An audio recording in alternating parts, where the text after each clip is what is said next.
Okay. Parent is muted. Yeah. Devices, maybe. Last thing to fix my webcam, and I think it's just kind of out for today. Oh, wow. Mine's internal. I'm glad it works. Oh. I stole my wife's work one. Hello. I believe we are live if I click the buttons correctly. Welcome to Baelnorn and Friends, the hopefully monthly chat show where we chat about LARP stuff. And today our topic is going to be heavily influenced by recent events. We're going to be talking about V9, or the disillusionment of the current community in the current project. And we're going to talk about how it's gone, the transition, about different editions that we've had over the years in the last couple editions. We're also going to talk about uh, what we can take from the project and use it for going forward, so it's not just a waste of people's time, because it was definitely not a waste of a lot of people's time. It was a great project, and a lot of people had a lot of fun playing it. So I want to make sure that that is used going forward for everyone's enjoyment, and hopefully people will also have that sentiment. But let's go with around the corner. We'll start with Critias. Go ahead and introduce yourself. Hi, I'm Critias. I've been playing for 7 or 8 years. I don't know exactly. What else were we supposed to say? Additions. I've only played V8, and I playtested V9, but I'm fairly new in that regard, I guess. DeVry? Okay. I've been playing. I started in 2002, or 2001, almost 23 years, close to 23 years. I started in V6, played through all of V7, and played V8 since it came out. Pretty much uninterrupted. I've been playing. I've taken a couple short months here and there off, but I've pretty much been playing for 23 years straight. Yeah, I've tested. I did 2 V9 playtest games same day. So Heron, who's having difficulties today, so we're only going to be able to hear from Heron today, which is completely fine. But just want to let people know that that's happening right now. That's who the blank screen is. Yep, that's me. I am Heron. I've been playing since late 2016, so about 7 years. I've played a lot of V8. I've gotten to play a decent amount of V9. Was picked up pretty soon by the Hollow and Greenwood Keep, the park I play at, so got to play a decent amount of that. I have 10 Orders of Battle. I'm a Battle Master, Paragon Wizard and Warrior. oh yeah, I'm a battle master and warlord and master flame, master smith, master smith. 9 orders of the roses. I'm tired. That's right. It's evening. It can be a long day. Tout yourself. What's your What are your awards, Critias? Your big things. Yeah, I'm currently Battle Knight and a Sword Knight, Battle Master and Warlord. That's pretty much all I got going for me right now. I have a few other like mid to kind of high tier awards, but nothing great. Then we have Gorvin down there below. He's new. He's not from this area. I'll let you him introduce himself. Hi, my name is Goravan. I've been playing since 2015, so about 9 years now. I've started right after my park switched to V8, so I did not play V7, but I played V8, and my current park has been doing V9 playtesting. I am at 8 Orders of Battle, Paragon, Reeve, and Healer. I'm also a Flame Knight for Rose Path. Awesome. So now that we have our panel introduced, let me check on chat really quick. Okay, nothing. That's cool. Thank you for all being here. I appreciate that. When I said nothing, I mean no questions yet. So the first thing I'd like to talk about is probably what we're all probably here to talk about, V9. I think either Heron, who has originally going to ask to do this, or Gorvin, if they'd like to. Would you like to kind of like walk us through what's been happening over the last couple weeks with the current news? Yeah, I suppose I can walk through that. I mean, I So can if you want. yeah, I'm just awkwardly progressing through this voice thing. So yeah, a couple weeks ago, we were developing V9. We were working on our most recent update, our February update, um, which you can't currently see online because the information's hidden from the wiki. But it was a big overhaul to a bunch of classes, um, especially caster classes. Got a big rework. This was all right before the vote at the February Amtgard International Circle of Monarchs meeting. An item had been put on the agenda to dissolve our committee, as has been put on the agenda several times in the past. And basically, what that vote was to dissolve our committee as like an official development committee, as like something overseen directly by the Circle of Monarchs, according to like votes that had passed in the past to establish that, including their like mandate to allow for playtesting everywhere, and allow any park to playtest it at any time. So with that vote, unfortunately passing 12 to 11, we are not official, which means that we can't do official playtests, because the only playtests that are allowed on official Amtgard time are official playtests, which is your like V8 rules change proposals. They happen annually at the July meeting. We playtest them for a year, and then we vote to make them official, and then the rules stay mostly the same for a year, and then we do it again. So currently, us being unofficial, we can still develop rules. We can still try and like vote again to establish an official development committee. But in the meantime, we are developing unofficially. Right. So before the committee was formed, I believe there, if I remember my history correctly, there was two teams working on a project, and then they came together when the committee was formed. And so I'm assuming, as you're talking about it, you're basically just reforming the community and continuing developing your ideas for what could be a different system going forward. Yeah, Corvan might be able to talk more about the history of it. I definitely joined partway through as a new member.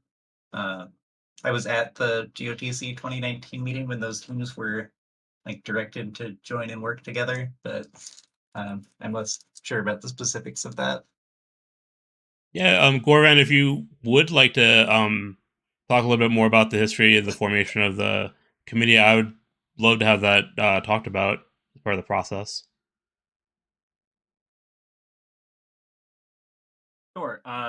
So originally there was the Circle of Monarchs had kind of half started to implement a group to do a series of community surveys and get feedback on current V8 and kind of evaluate whether V9 was needed.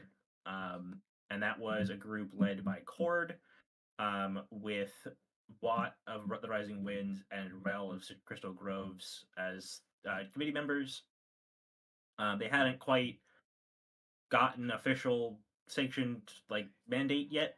But then at that same GOTC meeting, Manama had put together a team of 25 to 30 people from rules reps, not battle masters at the time, but paragons, etc., to basically serve as a replacement for the rules revision committee to just focus on a new system instead of updates to the current system. The reason for that was that at the time the rules revision process had been put on hold. There have been moratoriums, and we had not yet. I think we maybe done one revision cycle since the moratorium.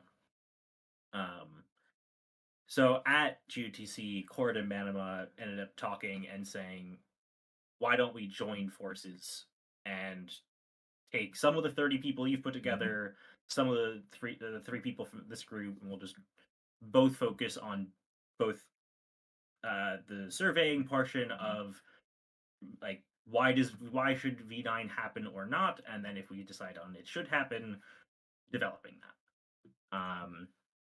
And if it was not, the answer is basically, if it is, we'll develop V9. If it's not, we'll say what changes people want out of V8, and we can use that as directives for the V8 revision process. I would look at the exact timeline, but it's been removed from Amtgard.com, so I they removed that part. Okay. can't see it. Well, that's it used to unfortunate. be up there. I thought it was on Web Archive, but apparently it's not Right. anymore. Well, your recollection is more than good enough for me. Thank you. But yeah, so since then there was about 2 years of community surveys from the original mandate. We did a whole series on just each class after a series on a bunch of different specific topics of the rules. That was about 2 years of that. Went to the CM, said we've determined yes, there does need to be a new V9 version. It's not feasible to make these changes through the current revision process. Got approval for playtesting, and that was we started our militia playtest. I believe it was 2022 fall, and the 23 was classes. I forget the exact timeline. Yeah, that sounds correct. Yeah. So, for people that were not around for the transition between V7 and V8, honestly, I don't remember it too well, but basically, it was some people put it together and they just voted on it, and it happened. There was no committee, there was no community support. Really, it was just kind of like pushed on, and I think it did a lot of good things. But Deride, do you remember the process too much from back then? Yeah, I think you're one of the only other people here. No, I didn't even want to play test it. I was kind of reticent to change rule sets, honestly. After I did play test it, part of the reason I didn't want to play test was I didn't think it was going to pass. So I but after playing it for this long, it's definitely the best rule set we've had so far in an official capacity. Baelnorn, you're loud. Yeah, just hold on a second. How's that, everyone? Is that better? Sorry for the audio hiccup. Is there any difference? Apparently, we're all just quiet. Yeah, if I turn mine down, it should have yours go up by default. So hopefully that's better. Test.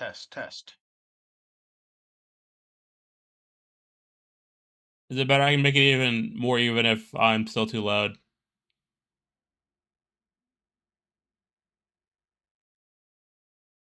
I'm going to go ahead and move it a little bit. There we go. That's probably it. They're saying it's better. Awesome. Okay. But yeah, I honestly, I wasn't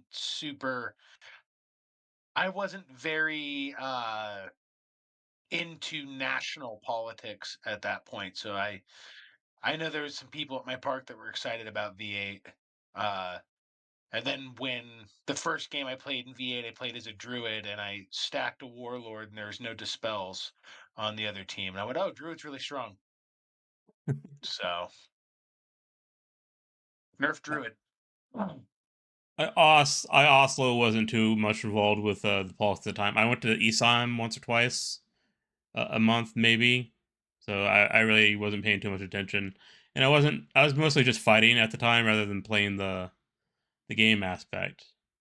But I think the overall change was V7 was bad. compared to V8, yeah. 5-minute death timers. I mean, I guess for V7 they took out the petrify, I think, from V6, which was horrendous. But yeah, 300-second ice ball. Let's go. Oh, petrify would take you out from the game if you didn't have a healer. Mm-hmm. Yeah, it was ridiculous. You couldn't play anymore. Anyways, old bad game design. Well, Heron said she's been spending the last 3 years talking to Cord about how V8 came about. So maybe while she doesn't have personal experience there, she might have some insight. Oh yes, please. Yeah, so my understanding, talking to Cord and some other folks that have been around for a while. Well, obviously I wasn't there. I don't have all the intimate details. But basically, every edition of Amtgard prior to this point has been something where a couple people in a position of authority, position of power, they're just like, okay, we're gonna write a new edition, and then we're gonna run it by all the monarchs, and then they're gonna like either rubber stamp it, or we're gonna force it through, or we're gonna like just ask them at the last moment, what changes do we need to do to make this pass? And then it just sort of happens. And my understanding is that that's fairly similar to what happened with V8, where they got the group together, they put together a draft, and then they kind of dumped it on folks as like, okay, we're going to play test this for 6 months, and then we're voting on it. And then at that meeting, there was some like steel making and horse trading and like tweaks to the rules at the last minute. It's like, okay, this is what it takes to get 75%, and this is the rules now. It was very much different from the approach of like multi-year playtesting, like community input to like decide on a direction. Just a very different way of implementing the rules. It is, and you don't have to answer this, but I'm curious if you have any opinion on your thoughts about the different styles now that you've researched one and you've gone through the process of another. Sorry, can you repeat that? Oh, just your insight on researching one process for getting the rules passed, and then going through another whole and completely different process. Just the thoughts about the differences and the negatives or positives of each different approach. Well, I mean, the obvious positive to the previous method is that it's way easier to just come up with ideas that you like and your friends like, and then you put it all together in a document, and then you just like say, "Oh, this is good, pass this." And then if you have the political capital and you have the uh force of will to just make it happen, then like it's certainly easier and less time consuming. I think that you lose out a lot of the strengths that we've had with the V9 development process, where we reached out to everybody in Amtgard to fill out surveys, find out the rub points, the parts that they don't like, the parts that they'd like to see, and then try and develop rules to address that. Because I think it's true with like V8 rules reps putting together proposals as well, but everybody who cares a lot about the rules mostly cares about balance above like everything else. You see a lot of proposals for like, oh, well, in this new V8.6, we're gonna double the frequency of this ability, and we're gonna like give this class access to this different ability, and it's all like adjusting the power level between different players, but you don't really have that opportunity to like to find all the like soft factors that make Amtgard better. Like if we didn't do surveys, as people generally did not in the past for editions, we wouldn't have found out like, oh, accessibility is a real problem. Like all the incants are hard. It's hard to like memorize what spells do what, who's immune to what. Um, like all of the inconsistencies that people have trouble with that just make it hard for them to grow parks. And I think that we wouldn't have found all of that out or attempted solutions to that if we didn't take the time to like to do surveys and find it out. So I think that's definitely a strength of the ladder method.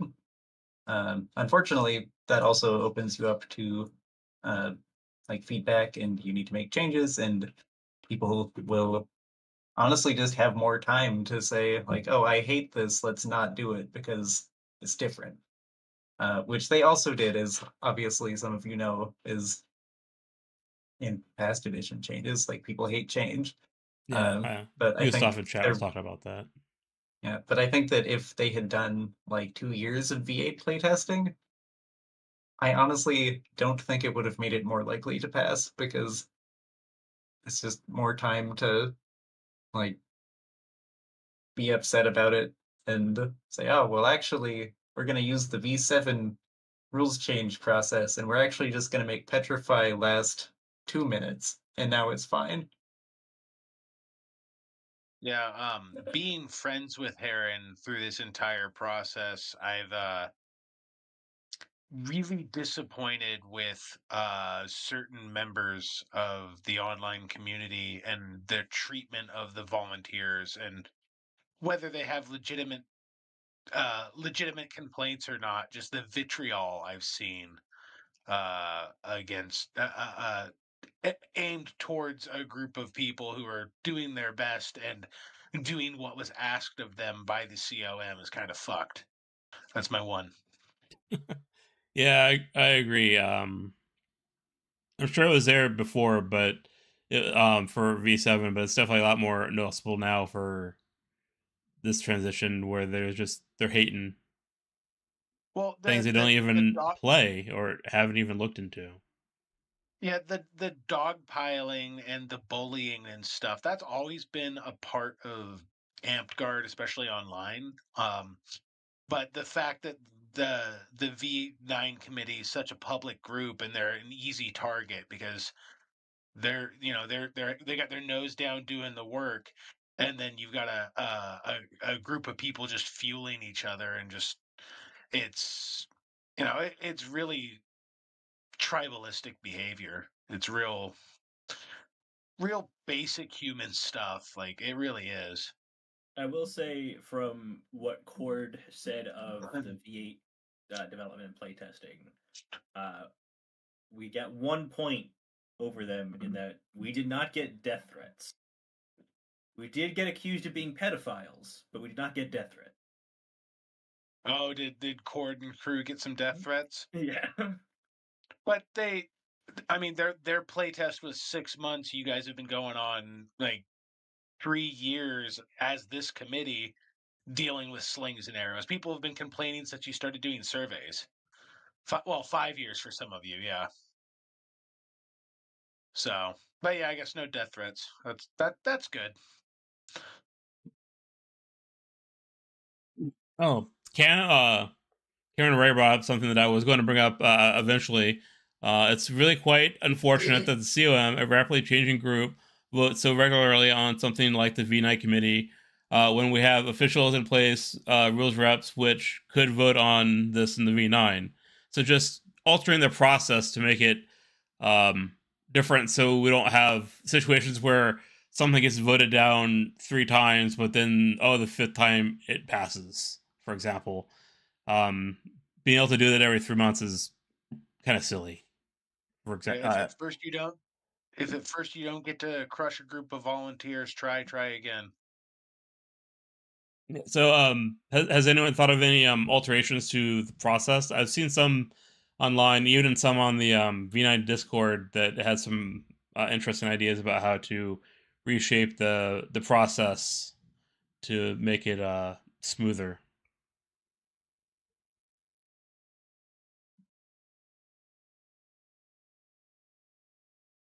One thing I heard was there was an idea for like having senators rather than the kingdom monarch being sitting on the throne, so or not the throne, geez, on the the COM, so that there's less turnover in the COM, so they're more aware of what's going on within the COM for like managing a committee long term, rather than every potentially 3 months someone new coming in and not knowing what's going on. That's one approach I kind of liked. Yeah, so there is this very strange thing that happens with the rules development process, where in order for any rule to change, um, other than like a total version thing that just goes by the circle of monarchs, if you're saying like, oh, well, I want to make wizards only buy one ice ball at a time, you have to pass it by 75% of the rules representatives, and then you have to pass it by 75% of the circle of monarchs. It's got to pass both of those, and there's one of those committees that is keyed in on the rules. That's their job. It's still a strange position because some kingdoms, like mine and Goravan's, vote for their rules representatives. A lot of them are just appointed by the monarch. Um, and then it goes to the Circle of Monarchs, and some of them are monarchs who have just um, uh, sorry, some of those are just monarchs who have been elected because they want to run a cool reign in their kingdom. They don't really care that much about the rules. And there are some kingdoms who have senators whose like job it is to vote on not just rules changes, but also like policy changes. like whether or not to allow new kingdoms in the game, that kind of thing. And a lot of the time, those two people don't agree. Like, we had a year, I think 2 revision cycles ago, where the rules rep of the Celestial Kingdom voted one way on like every proposal, and then their like senator went and voted it like differently on like 95% of them. And there's like it's really hard to pass a 75% supermajority. That's like an absurd percentage, but you have to do it twice.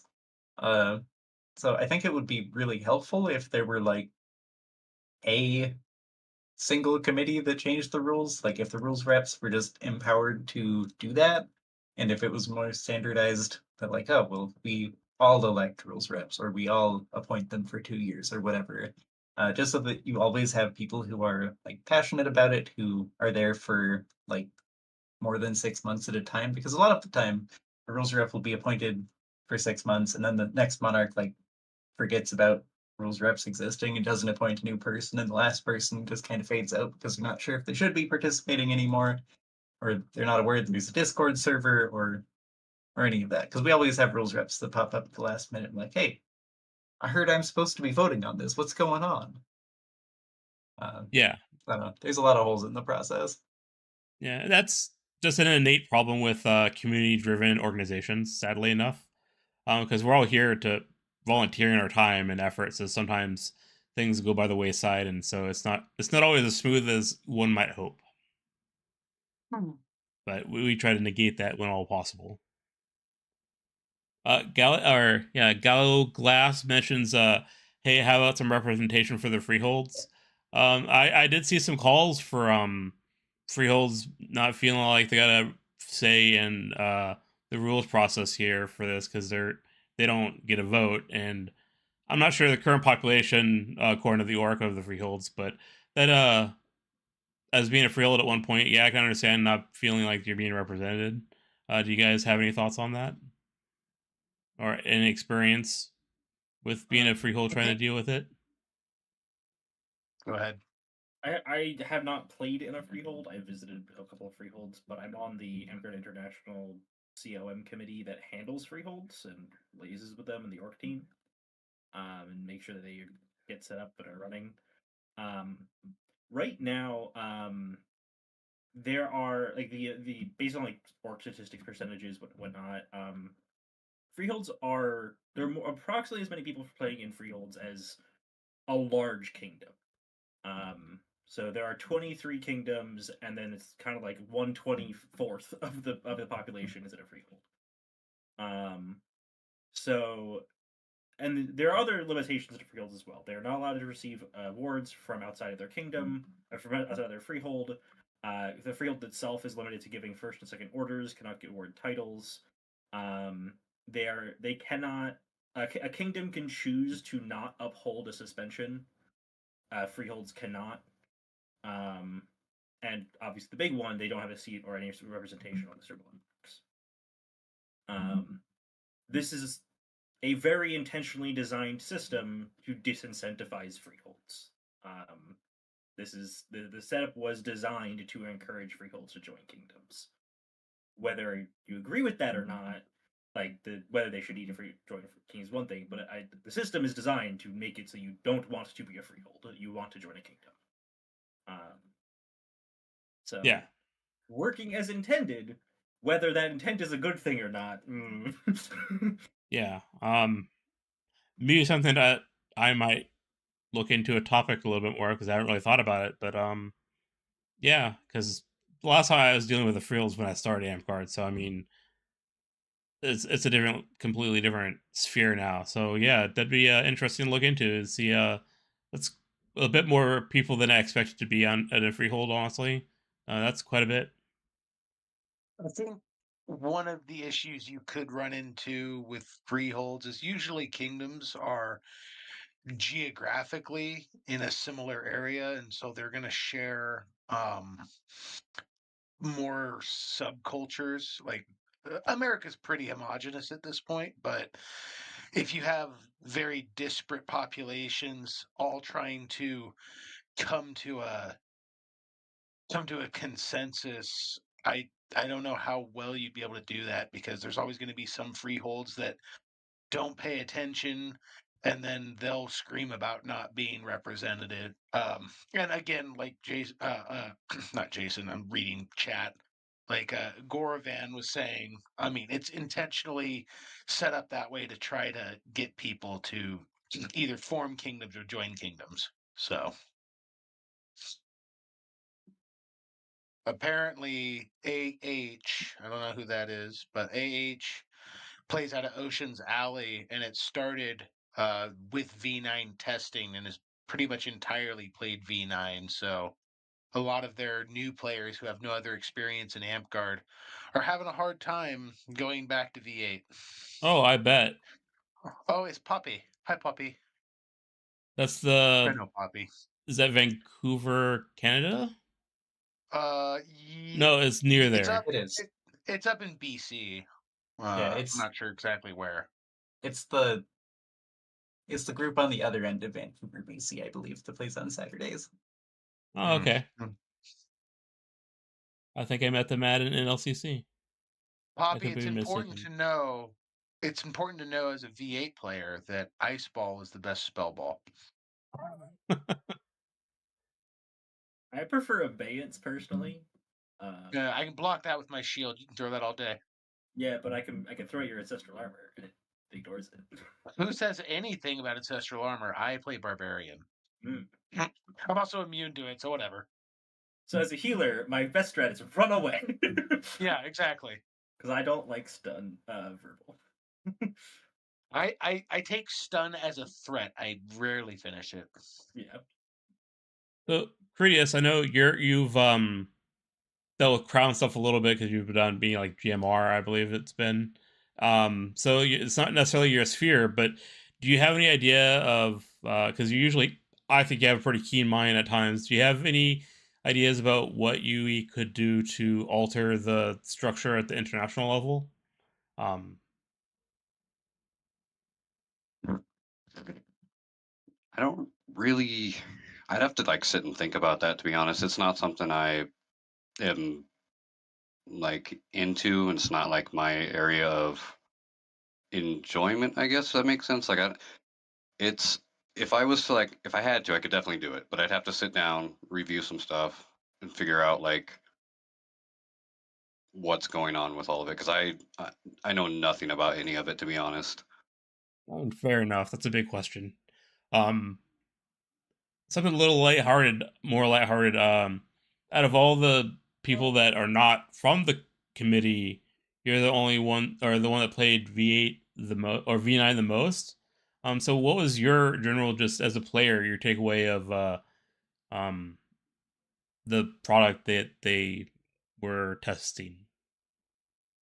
My honest takeaway was I think at first I was a little caught off guard. I mean, I feel like that's a normal thing. I had to read their uh, class document a few times before I understood some stuff. But once I like actually play tested it, it was probably the most fun I've had in a battle game in a few years, maybe. Like it was a ton of fun. Yours is a very common story. Actually, we have a project underway to completely overhaul the formatting of the rulebook because that is the biggest thing that piece of feedback we've gotten is sitting there and reading it. I don't get the concept of what I'm supposed to be doing on the field. Once I get on the field, it's amazing. And so I Heron's been spearheading a project to basically overhaul the layout to make it more accessible to get people yeah. to the point of I played it and I loved it, and not get caught off guard or When roadblocked by the rulebook. when the first set of playtest rules came out, I tried to read it, and then I was like, okay, I got to print it out, and then I came to find out that to print it would be 150 pages, and I said, I'm not doing that. I probably won't learn this because I just couldn't read it on a device or a computer. I couldn't follow it. I'm not I'm not somebody who's bad at rules generally. The formatting was bad. And I know you're working on it, so I'm proud of you. I appreciate that. The original formatting, especially on the Google Doc instead of the wiki, was significantly worse. Like we actually had to install upgrades to the Amtgard software in order to get more customizable formatting options, so that we could make it more readable. Yeah, if there's one like lasting impact of this so far that we can definitely say is that the Ant Wiki is way fancier than before we started. I really Good liked job. how you guys made the wiki. That was pretty good. So Cameron, hmm? oh, go ahead. Cameron Ray had a question. Where do you guys think the V9 missed the mark? V9 missed the mark with the design that led to its early dissolvement of the committee. Kind of a hard hitting one. So I will say, listening to people complain, I haven't heard too many legitimate complaints about the actual rule set, but you guys burned a ton of capital with just the amount of time it took to get the first set of rules out. People were complaining before they even saw anything because it took so long, which you guys were trying to do your best, and you're volunteers, you're not getting paid. There's only so many hours in the day, but you burned so much political capital that people were soured on it before they even got their hands on it, and they said, "Screw it." Plenty of the people who are crapping on it have never touched it or read it or played it at all. So that's not to say that there's definitely some things that I didn't like about it. I know you guys took out the natural armor for the 1 point natural armor for everybody if you weren't wearing armor.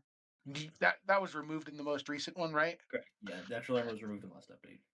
It Yeah, was it was specifically to address meta shifts caused by the natural armor, so that we could get feedback on the rest of the system instead of everyone's playing warrior because it gets 2 points natural armor, so no one gets to play anything else. yeah,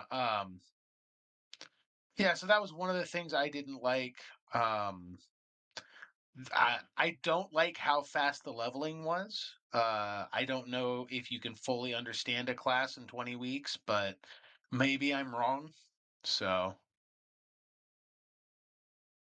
I played Well, warrior because Harden became the most powerful enchant in the game. Also true, Harden became very strong comparatively. in my experience through releveling a class and relearning a class was that even once you like get to max level in something and you've gone through the process, there's still a lot more to explore, and I'm pretty sure V9 would also be that way. So I'm not sure how much of the time between level 1 to 6 matters to me. Rather, it's the experience the person has used within that time frame. If that makes Yeah, sense. that is one of those changes that wind up being I don't want to say surprisingly controversial because at this point I think every change is controversial to somebody. Uh, but like that's one of those features where we looked at our survey data and we're like, okay, how long do people want it to take to get to level 6? And generally, the response we got was really confusing because they're like, okay, a year is a little bit too long. And like 13 years, that's way too long. Uh, but then also like if you cut it down to like 6 months, they're like, okay, 6 months is like okay, but also like 5 years is too long. Uh, so we, I think in general, people think that you should be able to level up a class somewhat quickly. It should take a little bit of time, um, but like there's a lot of classes in Amtgard. It takes a lot of credits to max out all of them. And I think people are really intimidated by that fact. So we went in and we took another step and we looked at like what is the average Amtgarder actually attend? Because it's really common to say like, oh, well, it takes a year to get to level 6 because that's what happens when you show up every week and you get 1 credit every week. But nobody who's showing up every week gets like 1 credit every week. If they're showing up every week, they're probably getting like some kind of bonus credits. Uh, and honestly, they're probably not showing up every week. So we did some research on the orc, and we found out that the average person who doesn't like stop showing up after a couple weeks. It shows up Amtgard. I want to say it's like 2.2 or 2.3 times a month. So generally, 21 credits, the level that we had for getting level 6, is what the average Amtgarder gets in a year, which does hit that research thing of like, oh, people think it should take about a year, maybe a little less if you get bonus credits or whatever. But it comes across to people who spent all that time getting like 60 credits in previous editions or 53 credits in V8 is like, wow, that's like a third of what I did. How are they going to possibly learn? Uh, it's a lot of competing factors at once that uh, like there's new players who are really excited about, oh, I can just level up multiple classes, and because it takes longer at each succeeding level, like I can try and be level 3 in a couple different classes in my first couple months. That's exciting. I can dabble, I can try things out. And then on the other hand, you have people who are like, well, I don't think you can play wizard for 20 weeks and master everything about it. And it's, I think, a really different expectations about what level 6 is for. Yeah, I think so as well. Like when it changed from 7 to 8, like the introduction of archetypes, for example, was a big way to how people interacted with classes. And so once you get to level 6, and then you have a chance to try different specializations beyond what they would have had in 7. And so I think the introduction of that changed how people interact with level 7 classes in Amtgard, going into what you guys were planning for V9. So Cameron in chat, he's talking about disliking the martial classes having a lot of spells and abilities like in different archetypes. He wanted something a little more straightforward.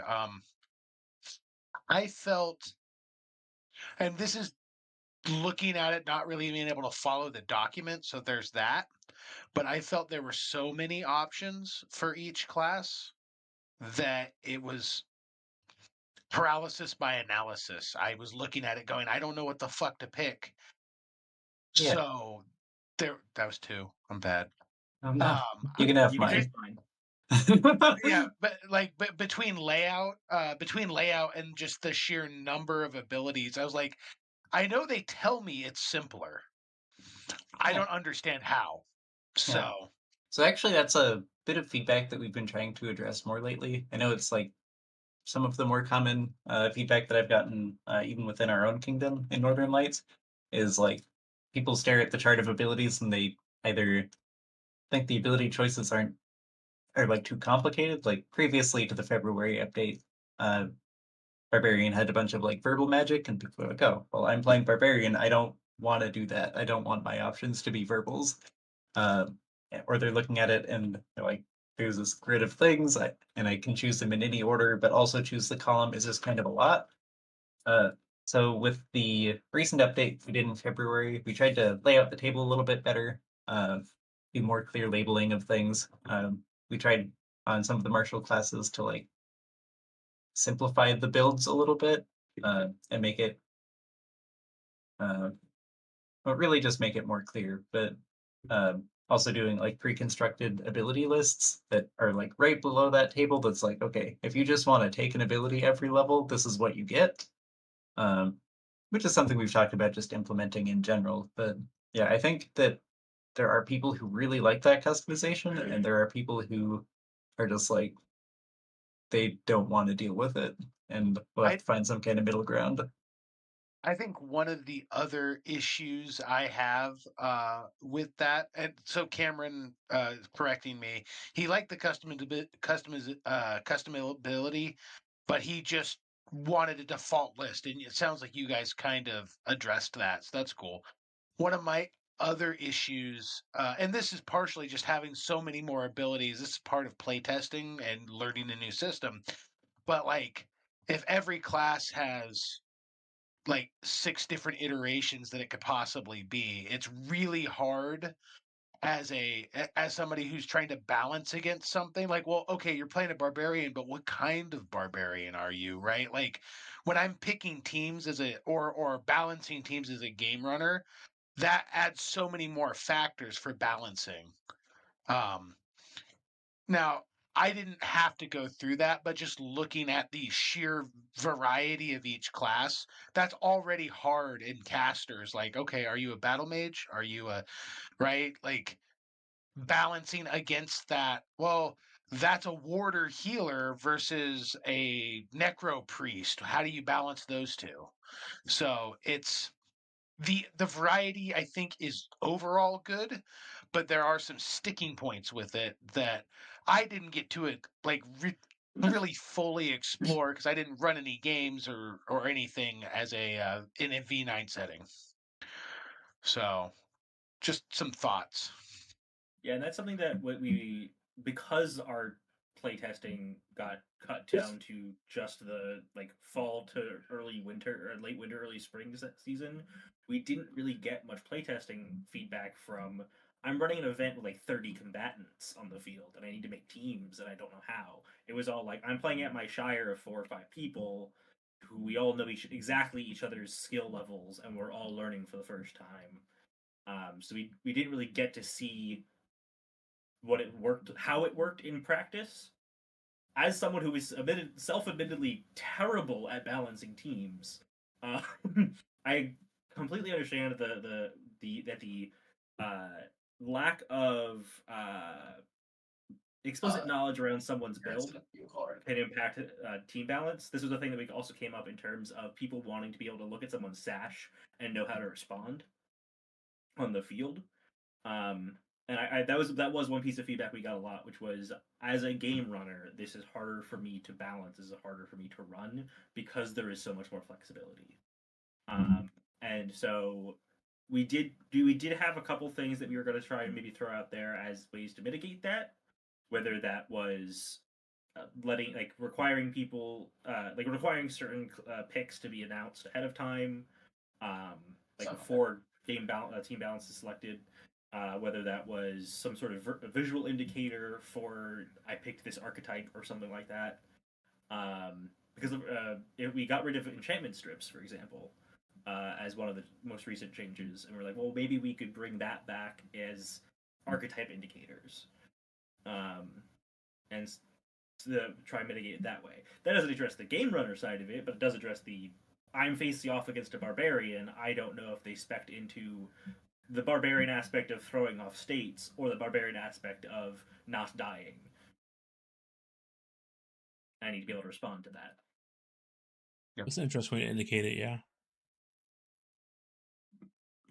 That's going to be a lot of different colored strips on the field. Yeah. Well, it'd be 3. There'd be because there's 3 Okay. archetypes per class. So it'd even use the same red, white, yellow color system that V8 has, and it's just the 3 archetypes that you have. Yeah, I was thinking about doing a different one for each class's archetype. That just Oh. doing 3 makes sense. It's like, oh, that's a lot. Yeah. Talking about class balance and how you make archetypes and how you figure out like the leveling system for how long you want to level.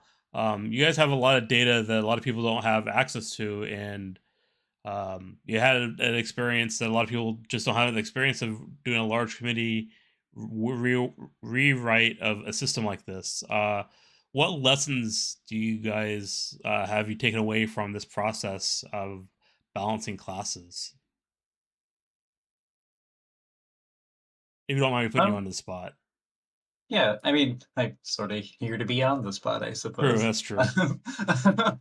I think probably the biggest lesson that I've learned about all this is that it's really hard to know how anything is going to work until you see it in a game. Because in the lead up to our first October release, we kept telling people like we have these cool ideas in mind.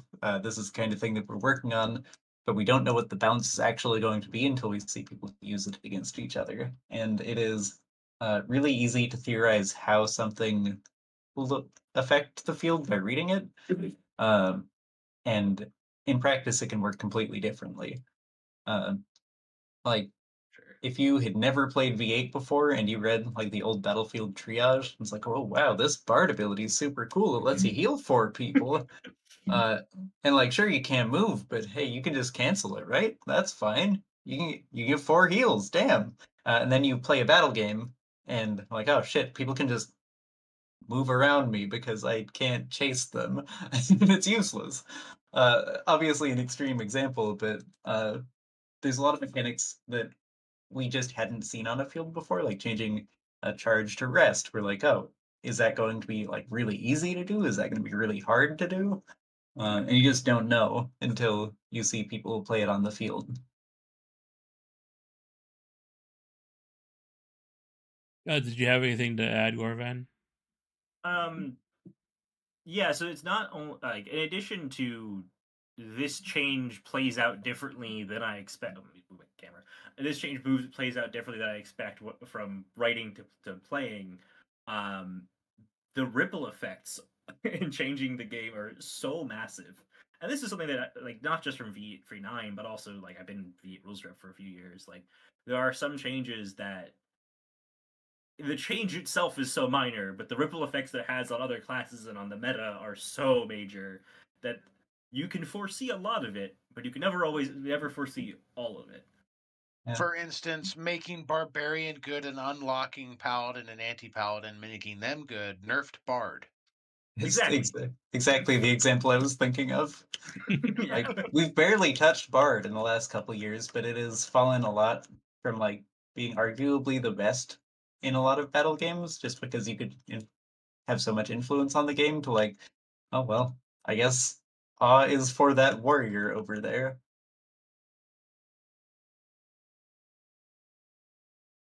Speaking of changes, the barbarian class is being changed again. I guess they're trying to Wait. nerf it In V8? No. in V8. Not No. barbarian, Oh. druid. Actually, Ooh, my bad. That's way off. Are there any like anything from like V9 that you guys were working on that you think would be well implemented to solve this problem in V8?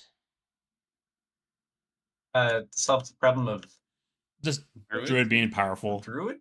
Yeah. I mean, yeah, one of the biggest changes that really exists in V9 is a total overhaul of how enchantments work, and Druid is like definitely emblematic of that problem in V8, because the problem with Druid primarily is that the strongest enchantments in V8 are enchantments that protect themselves. So Stone Skin is an enchantment that protects itself because you put it on yourself, then you're way harder to kill, which means it lasts longer than everything else, which means everybody wants that.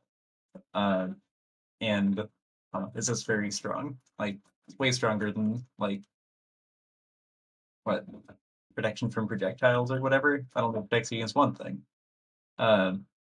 So because it's so strong, you have to have Dispel to deal with it. And if your team doesn't have Dispel because you're trying to get a Shire or whatever, and you've got 2 people on one team and 3 on another, then it's like, well, I guess the other team all has Stone Skin. Fuck. Oh, sorry, there's Yeah. mine. Yeah, That's like worthy. it's this all or nothing thing where if your field doesn't have strong enough dispel to deal with enchantments, then they run rampant and your team like struggles really, really hard. But if you have too much dispel for the other team's enchantments, then they're getting absolutely nothing out of it. Because I'm sure like I play warrior, like there's people out there who play paladin, all these like martial classes that get like 3 per refresh enchantments. You're going out there and there's like 3 wizards and 2 scouts and a healer who all took dispel because there's a druid on the other team, and like and they have to have dispel for it. So you're like, oh well, I've got my strong enchantment, and then you just get like blown out by collateral. Uh, so Spelling the Bard song is always funny. yeah, but like for V9, basically our idea was like, how do we get rid of the all or nothing aspect of enchantments? How do we make it so that you don't have to have a critical mass of like dispel versus enchantments? And there's other ideas out there, like Hangman, the senator from Celestial Kingdoms, had like a sort of hit point system for enchantments, where like stronger enchantments have to be dispelled multiple times. The way that we wound up doing it was just trying like no dispel magic. Like you get enchanted and you just have it for your whole life, and the counter to enchantments is killing the person who has it.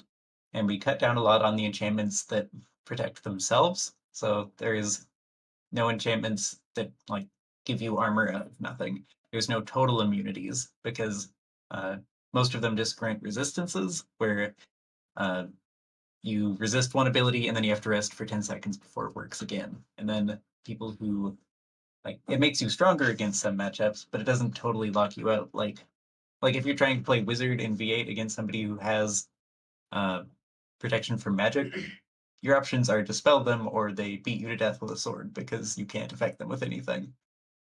Uh, so just kind of getting rid of that all or nothing aspect of Druid would be cool. I don't think it'll be easy. I think that's baked in really deep into V8. But that would be, I think, the biggest change that would help V8 feel better at like every level. I can As see far that. as far as Druid itself, like if we're just talking about just nerfing Druid, I've got two two suggestions. Make magical armor not mendable at all. Period. And then two, make the icy blast per refresh. You can still have them chargeable, but make them per refresh.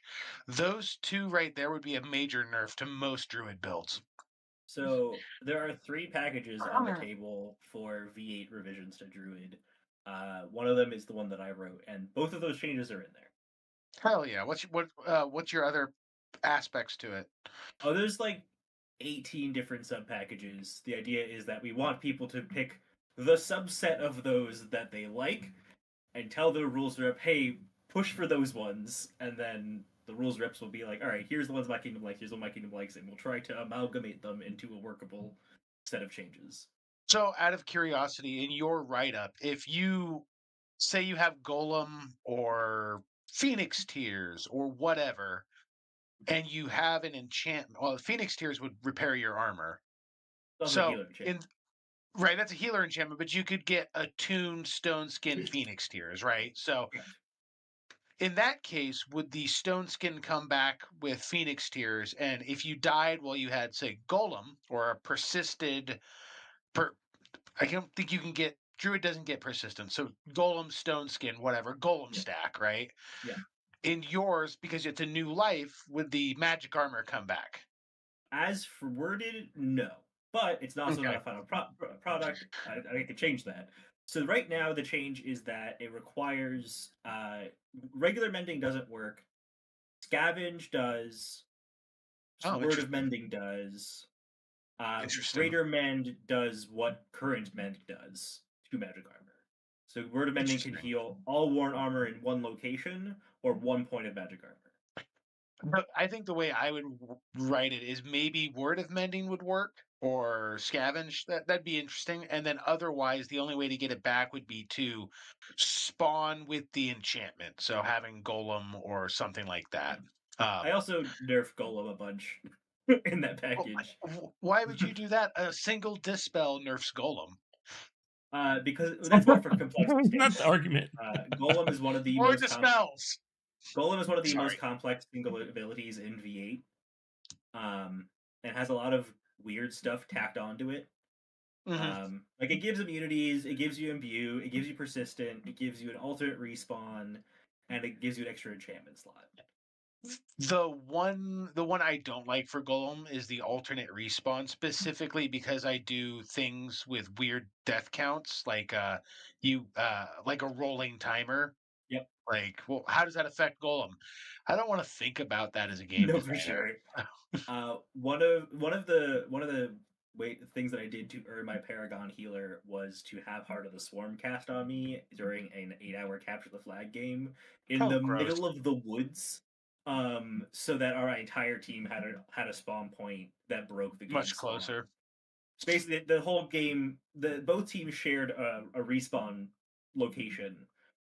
Every 2 minutes they called respawn. You waited for the second time you heard it, so it was a 2 to 4 minute respawn timer. At which point you go to your actual respawn point and call it live. That sounds terrible. we set up with a battery bard and me as a priest 30 feet away from that shared point, so that we could summon out of it, and we could res them, or we could just when they get their 2 minutes, walk 30 feet instead of like 50 yards through the woods. And the next year they banned resing. I've definitely played some life pool games as a healer where I just did not stop casting the entire time. Did not stop talking. It was brutal. Yep. The rest mechanic would have been nice in that. Yeah. That's also one of the reasons why one of the other like big significant changes that we did for V9 was making it so that generally, other than the raised dead spell and undead minion, which are related, you only come back to life once in a given life. Because that's actually really common feedback we got from healer players was that it's sometimes necessary and effective to do that kind of role where you're like spending 8 hours or like 40 minutes in an average long game, uh, like constantly rezzing people, but it's not actually fun for most people. But there's a lot of pressure to do it because if the other team's doing it and you're not, you lose the shattered battle. Dugar, Paragon Druid, Paragon Healer, Paragon Bard, Paragon Wizard has ideas. Change cost and frequency of Ice Ball. Cost 2 for 1 ball. Swap level for Iron and Stone Skin, then remove AA from Iron Skin. I believe in the past he had told me Stone Skin, but I'm not sure if he changed his mind. Remove Suppressed State from Gift of Earth, so people actually take it. Make magic armor not be able to be mended. That covers most of the immediate issues that make Druid a problem. You can talk about the Icy Blast after those have been tested. Yeah. Those are all good nerfs too. So for the cost of frequency of Ice Ball, I have it swapped with Force Bolts. You get 2 Force Bolts per purchase, but you get 1 Ice Ball per purchase. I forget if it's 2 points or 1, but it's capped at 2 purchases. Iron Skin, I have just be what Stone Skin is now, and Stone Skin is 2-point non-ancestral. Gift of Earth, remove suppressed, reduce to 1 point, reduce from greater harden to regular harden. That's a pretty solid nerf. But yeah, I mean, I think most people who play against good druids think it should be nerfed. There's definitely some people who don't seem to have issues with ice balls, and I don't understand. My thing with Ice Ball is because Druid doesn't get shatter. If you have teamwork to get releases off and greater releases off, being frozen should be less of an issue. Because the times where you can get frozen and have someone come up swiftly stab you, why were you that far out of position? I tend to ice ball 6 people at a time. Yeah. Like when I play wizard, if I'm on my stuff, I will freeze half the team, and then it's just a numbers game at that point. I think ice ball probably shouldn't be engulfing. Make it like a Bance. Make it ignore armor, but not engulfing. Yeah. That was another That'd change be we discussed. I don't think that one was in the proposal. We do have a proposal to reduce spell ball timers to 30 seconds and make garb shots not count on engulfing. If you're gonna reduce spell ball timers, then you need to reduce verbal timers. And honestly, I wish V9 would have just gotten rid of verbals altogether. That's a surprisingly common piece of feedback we got. But also, there are so many people that's their way to play Amtgard. I understand. Like I realize it would be a completely different game if we did that, and sometimes I'm okay with that. Yeah, one of our goals was a little bit less offensive verbal magic. And when there was more verbal magic, making it more clear what those spells did, because I'm sure you've all played in games that are like enormous, and there's people casting spells across one another, and you just have no idea what's going on unless you're making eye contact with someone. Like, Casting on you. yeah, I'm casting on you. point at them, yell their name like several times so that they look at you, and then they can like make out what you're saying because they're looking at your face. At a, at a, I played a shove wizard at a pack war bridge battle, and I couldn't talk after the battle game, and 3 people took my spells. Oh yeah, that was the one in the really tall grass, right? Yeah, that sucked. Yeah, that was awful. Tell Oregon to get better sites, you two. Well, we don't have to worry about that anymore. Well, that side Oh, yeah? anymore. Why's that? OSU is Did they selling glitch it, out? Oh, good. so it's just not going to be in operation as far as I know after this year. Good. Now we guys don't go have a to place to host Panhandle. anything No, you go to in Oregon. Panhandle. Nope. No, that's what we're doing, I guess. That's fine. I like that site too. Well, more for sure. Critius, you're not traditionally a Yeah, you're not- druid guy, but do you have any opinion on the how to solve the druid problem? Not really any more than what has been said. I think Dagar's more suggestions were probably like what I feel closest to if I was to be the one to like nerf it. Um, I mean, it makes sense. He's really smart, so yeah, like I yeah, I don't know. I don't think there's really much I could add. Like everyone's pretty covered pretty much anything that I've had a problem with Druid or that I've seen other people have.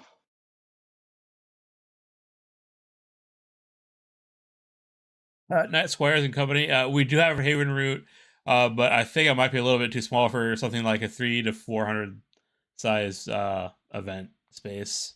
That's why I didn't really include it for a pack war discussion.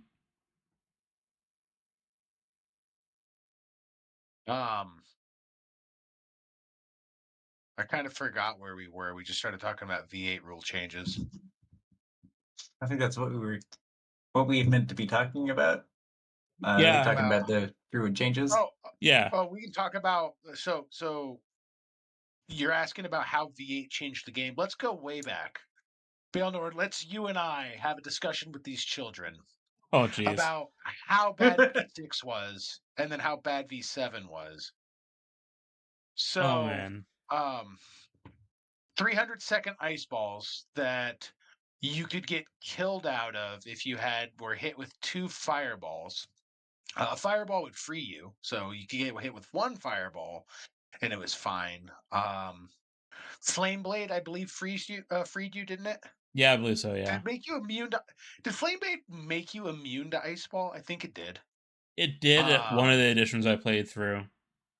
Either Yeah, 6 or I don't 7. remember. There's very small changes between 6 or 7, really. But Yeah, Petrify, an engulfing ice ball that never ended. You were Was that just the out of one the rest of the game. That was the one where you could cast heal to turn it into a 300 count, though. yeah, Correct, yeah. correct. And then every game was a shatter battle. So Yeah, there's different classes, different lives. yeah, so anti-paladins had steal life. Steal life didn't do what it does now. It literally stole your life. So like if you died, right? So you were at 5 respawns total. You died. Now you're at 4. Now 4 anti-paladins come up and steal life you, and now you're shattered and you're done. Yep, Right. conga line. Yep. Pole flails were a thing for a while. Those were great. Yeah, that was Uh, no. I hated those things how with a long were those passion. around? Because I remember them being a thing, and then like pretty shortly after I started, they got banned. I believe so. For some context here, as part of our development process for V9, we reviewed all the prior versions rulebooks, and Cord and Manama and Wunjo have all been playing far longer than the two of us have. So they have that personal experience. So I believe pole flails were removed partway through V7. It could be misremembered. Andrew Gustafsson, my sweet prince down there, he said pole flails got removed in V7, same as Zulu spears. Zulu spears, for those who don't know what that is, that's like a half bat in Beldag, with less padding. I thought Zulu Spears More- was like the Madu thing. No, no, no. A Zulu spear was basically if you're lucky, a minimally padded sword that had about 6 inches of strike legal, and then the rest is maybe padded, Got maybe. it. Led to a lot of bruised knuckles I Yeah, a lot. and love her half arms. bats. So I cross gamed Dag before it died, and is now been replaced with Hearthlight in my area. So I got to play with half bats, and it was very fun. Doomsday, Doomsday. Yeah. The Yep, everyone you Doomsday exists in see. V9. Jesus Christ, you brought that back? Okay, scrap the whole project. We're done. It's a Uh, magic item. it's a magic item. So Doomsday was everyone you could see. If you got to 350 seconds, you counted Doomsday 1, Doomsday 2, up to Doomsday 350. So if you got to that, every enemy you could see on the field died. So like the trick was like to like have a healer circle of protection you off to the corner and just count, and then you got like all those kills. It was great. Um, And Didn't then get Wind, off which very is the same often. thing but lost. yeah. Wind was basically the same. It was a mask lost, which I was really annoying. I only knew like 2 or 3 people that had it memorized the whole entire time I played playing the game. Wind, that is. Um, let's see what else. I'm trying to think of what. The arrow of the arrow of Infinite penetration. penetration. The penetration arrow that like if you got hit in the shield, it not only destroyed your shield, it went into your arm and took your arm. And then some people would argue, oh no, it would have hit you in the body, and so you should be dead. Um, Yeah. multi-point arrows. So every arrow you didn't know how much damage it did, and unless you heard the archer call it. So there was hand crossbows dealt 1 point. Normal crossbows dealt, I don't remember. Hand crossbows dealt 1. Short bows dealt 2. And then there was an ability that archers got that gave them a +1. So short bows could do 2 to 3 damage. And then longbows had 4. And then from the archer, it would be up to 5. So you had 2 to 5 points arrows that you had no idea what it was unless you heard the archer call it. And there's Blade Sharp could be applied to that, I believe. Yeah. So you could get up to 7 points. You could stack blade sharp, I think twice. So I Yeah. think you could get up to a 9 point arrow. I don't. Somebody in chat, I know Degar remembers all this. He might remember. Yeah, it was janky. Fire arrow as a scout. Um, if you shot somebody with a flaming arrow, they had to drop to their knees or bend over and like punch the ground with their shield a bunch of times to put out the fire. Um, Yeah, it was janky. V8 was a much better system. Yeah. I think Uh, there's also the Scout and Tangle Trap. Either that was V6 or yeah, V7. I think it carried. I think it carried over to V7. I've long since tried to drink those rules memories away. 9 points that carried through. Okay, so Medzik's in here. 9 point that carried through. So, oh yeah, Wow. armor. Armor. If you just got hit with a 5 point arrow and you were wearing 4 points of armor, you just dead. Like there was no The like. the extent of the conversations about armor breaking and armor points and pass through, both in V8 and in V9. I have a table that I wrote of all the different uh, armor breaking systems that we discussed, and how they would be different from V8 or V7 armor breaking. And it got to the point where we kept on retreading the same topics so often that I would just be like, "Oh, time for the chart to come out again." The Wetlands rules rep says that he wants to put it on a sign to bring to events, to bring to rules discussions. I do miss Druid Commune when you could just like sit your back to a tree that was taller than you.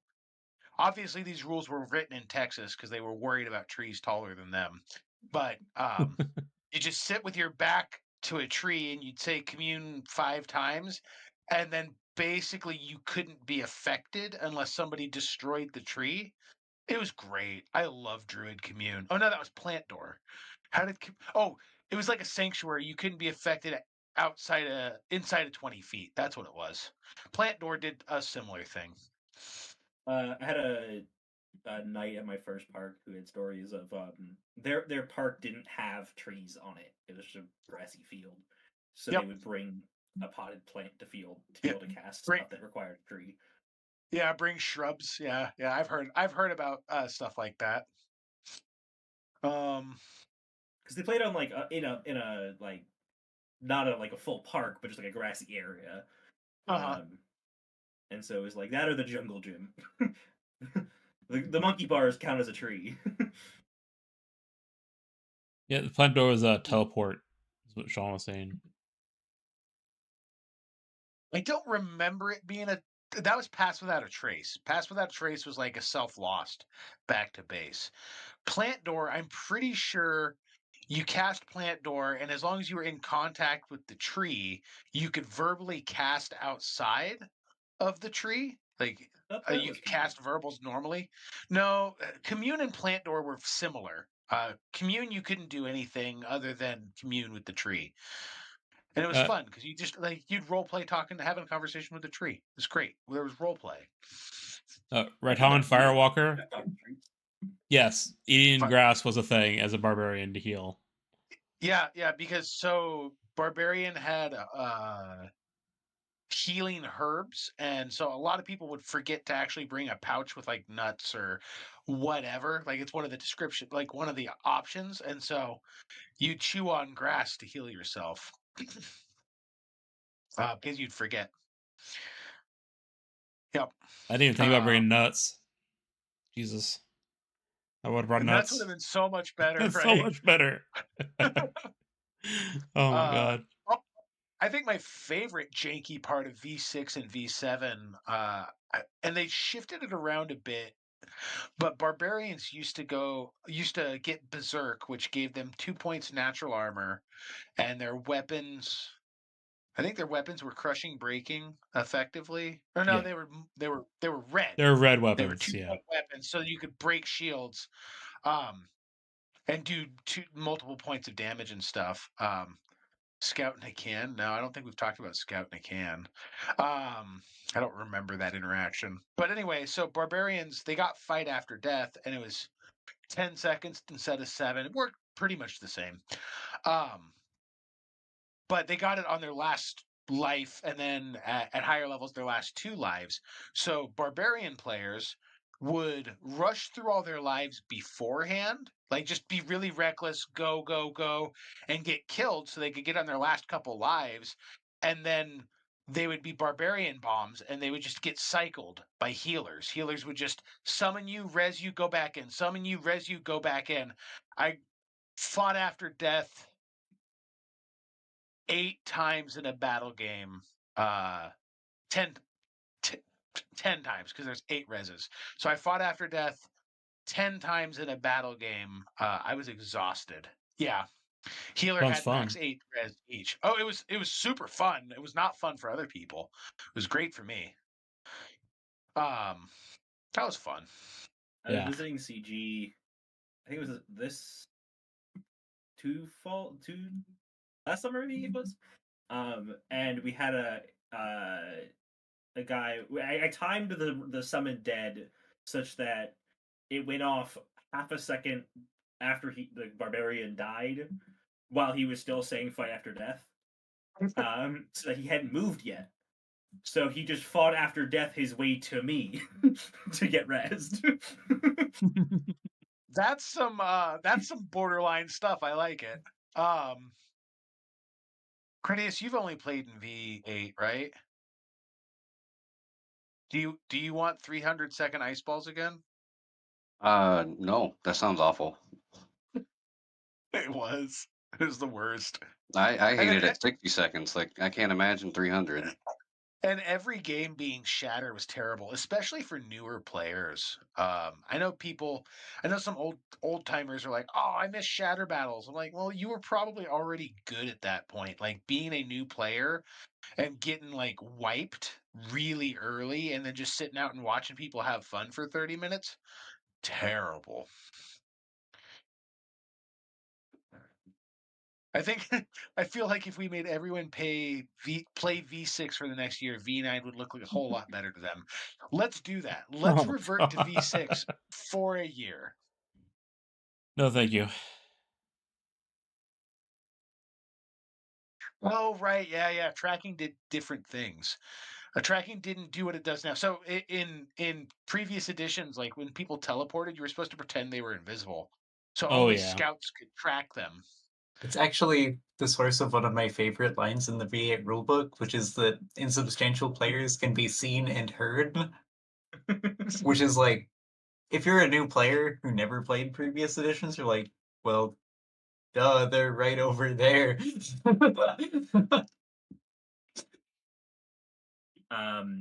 The thing with the deep dive on previous rulebooks, tracking in V1 was just only scouts are allowed to do reconnaissance. Like you're just not allowed to do that if you're not a scout, and that's the tracking one. That's hilarious. I remember because I was like 14, and Heron knows we've got like these massive woods, and I played Scout as my first class, and I took it seriously. Like we'd go out to do a woods battle, and I'd be like, okay, and I would sprint ahead and be like looking around and be like, okay, there's four of them here, and then I would like go the long way around and try to like just backstab entire teams. Now I get mad when people do it to me because I'm fat and don't want to chase them. It's crap. Karen Ray has another question about V9. So we know that V7 was full of issues, but we are V8 late state now. Does V9 team have any plans of implementing the ideas that worked in playtest in V8 in ways that could potentially work? I know we talked a little bit about how we could ultimately change how enchantments work for Druid to be more balanced. Do you have any other ideas? Were you asking about injecting V9 ideas into V8? Was that the question? Yeah, effectively. I think so. Yeah, I mean, Yeah. the rules rep server has been like exploding the last week with people putting in things that they liked from V9 into it. Like there's dozens and dozens, and there will be more of them because there are things that people liked. There's things that people think made it simpler, um, and there's also this area of like, well, if approximately half the monarchs are like, well, we can't do a whole new version. We have to do the V8 process. Then it's like, well, we had all of these ideas in past years, somewhat inspired by V9 development, but all of them are like, this is too big. We can't do this in V8. And what the rules reps have basically just been told is it doesn't matter that this is too big for like within a version update. Like this is the only avenue that this current circle of monarchs is okay with doing for rules updates, so we got to try it anyway. So we're seeing a lot more like big update suggestions compared to years past. Like changes in equipment definitions, changes in like how people can move when they're lagged, like implementing the hobbling mechanic from V9, um, all kinds of things. I think my favorite thing that we could change about V8 is make shields breakable in ditching. That's one of those things that is very much a cultural problem, and like it's one thing that we definitely have to keep coming back to as V9 developers is that the rules can't change like culture. Um, I mean, they can influence it for sure, but if we said, yes, in ditches, shields can be broken now, then like 3/4 of the game would look at that and be like, oh, well, I'm not doing that. And then they would continue ditching with unbreakable shields. And then we just cause like a difference in how people play from one area to another. I know people would just ignore it. People already don't take lake shots. It's fine. No damn. I was Yeah, actually there's that. surprised that the variance in the leg on death rule was a thing. I Like think we've different tried like places. Sorry. I think we've tried like 4 different kinds of leg on death, even at the Greenwood Keep fighter practice.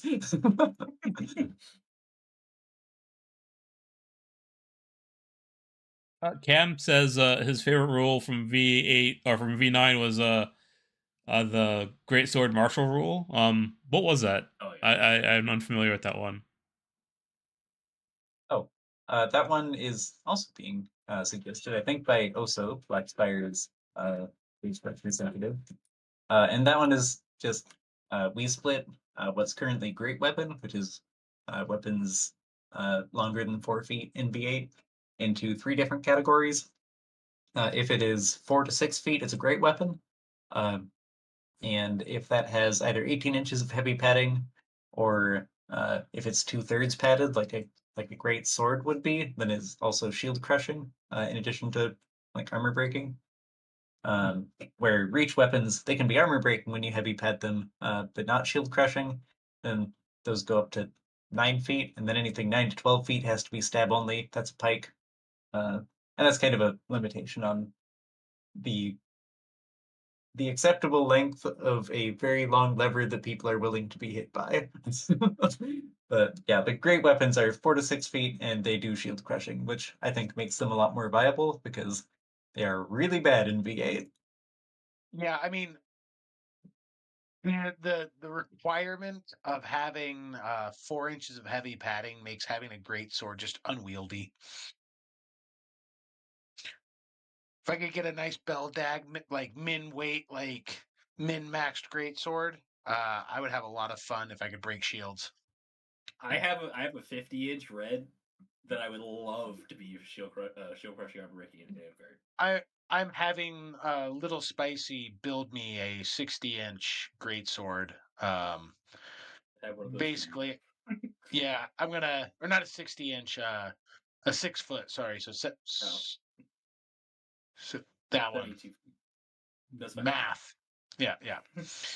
So, yeah, so I'm gonna go chop people. It's gonna be great. Yeah, it sounds like a Uh, pretty good addition. You also said it would also allow him to cross game easier, because apparently it would yeah. help with cross gaming too.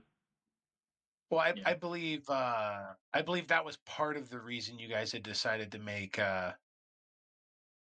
some of the weapons changes is to make cross gaming easier. Um, it was definitely a consideration. Like we did talk about, because like when we doing our research, one of the things we did look up besides earlier Game Board editions was a ton of other LARP rule books. Um, I don't think it. There were some things that were like, this is a good thing for Amtgard. Oh, and also it helps cross gamers. But I Hmm. don't think there were any changes that were because of cross gamers. So stop me if this is too much. 6 point ancestral armor with back shield on a warlord. Seems good. I want back shields. I was the minority of that one. Yeah. um, Oh, I'm not looking forward to back shield, so I'm glad that's not a thing that's going to be happening.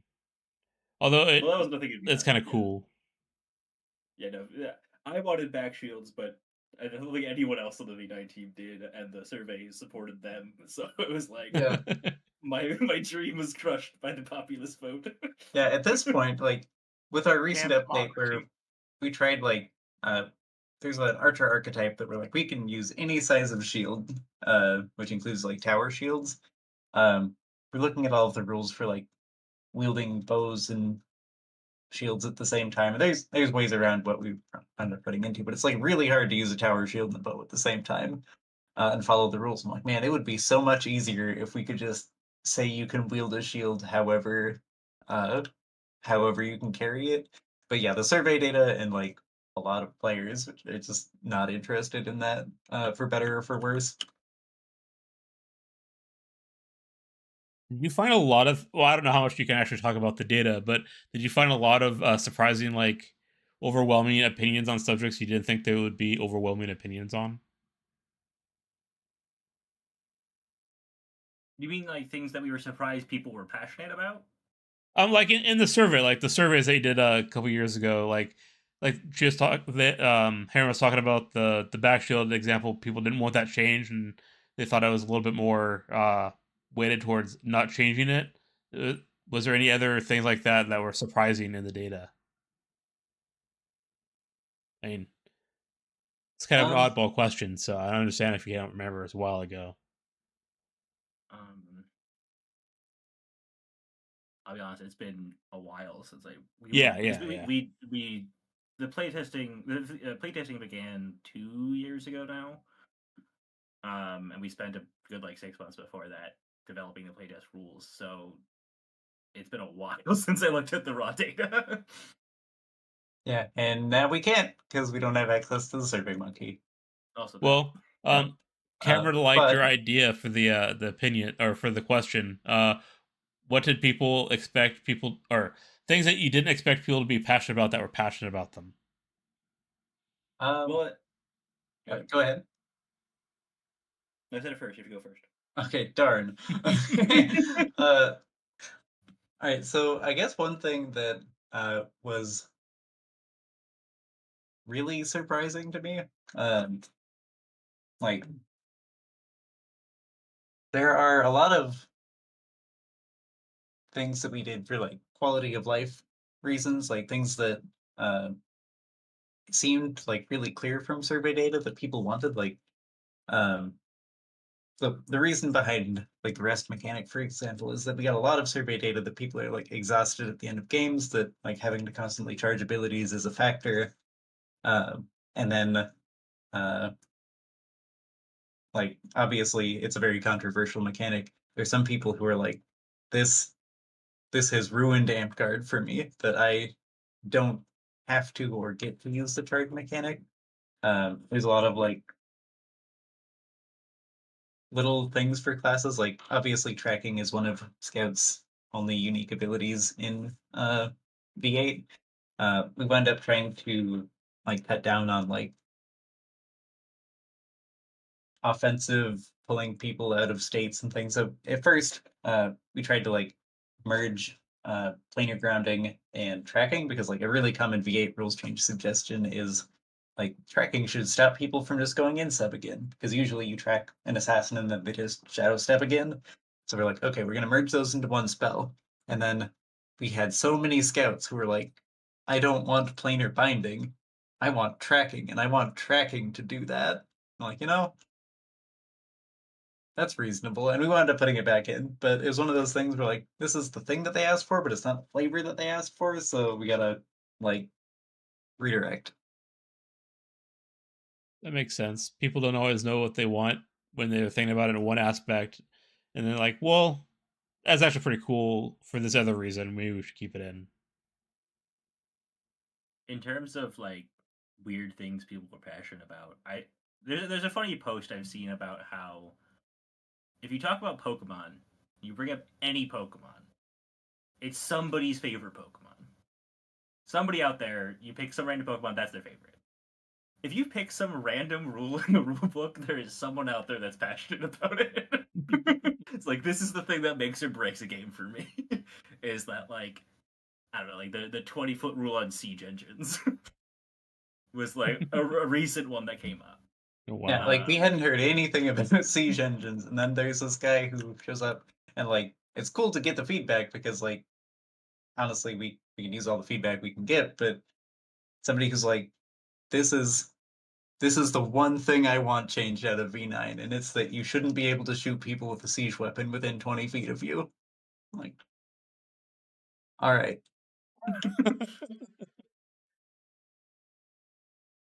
And like that's the other thing is that because the way we wrote it, that means that anytime, like if you, the example was like if you have a siege engine of you stand in this hula hoop and throw rocks at someone, you couldn't do that within 20 feet, which is why we didn't have that rule.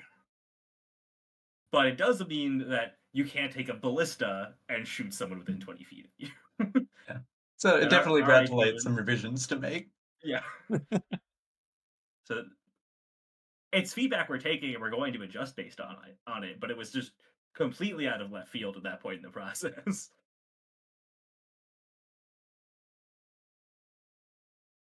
So, question about the future of the project that you guys are working on going forward. Have you formalized anything as a group yet, or are you guys still working on that? Is it too early to tell what you guys are going to be doing moving forward as a constructive group? I mean, we're currently working on working with some monarchs who are interested in like the reinstatement of the project. I think we'll be working on a motion for that, hopefully here in the near future. So, because we would really love to be an official committee again, because that comes with the ability to do playtesting and just gives us a lot. It gives us a lot better potential for making a game that people want if we can check if they do. But beyond that, we're still developing. The server is obviously still open. We're getting continued feedback from some folks.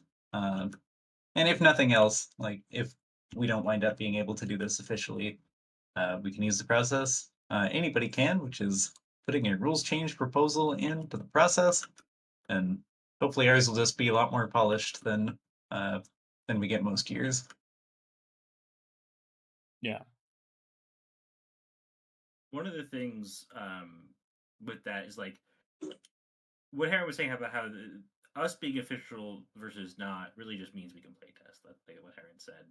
And so really what us being an unofficial team does is limit how good of a product we can come up with because we can't get as widespread feedback. We have to have people who are willing to do this not at Amtgard because they can't play it at Amtgard because they don't have the permission from the Circle of Monarchs to do so. So they need to schedule non-Amtgard time to go try out this thing that is not Amtgard. It comes down to this whole interaction between the rules of play, the kingdom contract, etc. You can't play a different game at Amtgard and say that you're playing Amtgard. So they need to go like meet up on a different day or earlier, later in the same day. They can't give credit for it, etc. And so, but they can still just do it on their own time. There's nothing stopping them from just doing something else. Yeah. And so it just means that it's a lot harder to get that engagement, to get good feedback, and make sure because at the end of the day, our goal is make a good game that people want to play. And the best way to do that is get actual feedback from people who've been playing it and saying this thing was not fun, this thing was fun. Yeah. Yeah. And so us being unofficial just means we have less information to go off of in presenting a good product. Yeah, I Just imagine don't it'd be tell very Knox about frustrating. it. Oh. What was Yeah. that? I Oh, said just don't tell Knox about it. a local individual on the Northwest forums that goes in and really likes technical rules, and Can't wants to relate. remind people about them. He was very concerned about the possibility of continuing playtests. Yeah. Specifically breaking contract and stuff like that. But yeah, he's went around and voiced his opinion in our Facebook groups. I am on all the kingdom groups I saw. Oh, okay. Yeah, that's been one of the weirder parts of being on this committee. Is like the V9 page is on every like kingdom page. It's on a ton of park pages. So my phone just occasionally blows up with like every time anybody in Amtgard is like, I need to add everyone right now. And my phone always gets the notification because I always get them through the V9 page and I have no idea how to turn it off. So I am so informed about Amtgard. I didn't realize you still had notifications on. I don't know how to turn them I can off. only turn those off. Yeah, so going back a little, I was the social media coordinator for Amtgard International for a little under a year. And so I was the lead moderator of the Amtgard International sponsored Facebook group before it became unsponsored. That's terrible.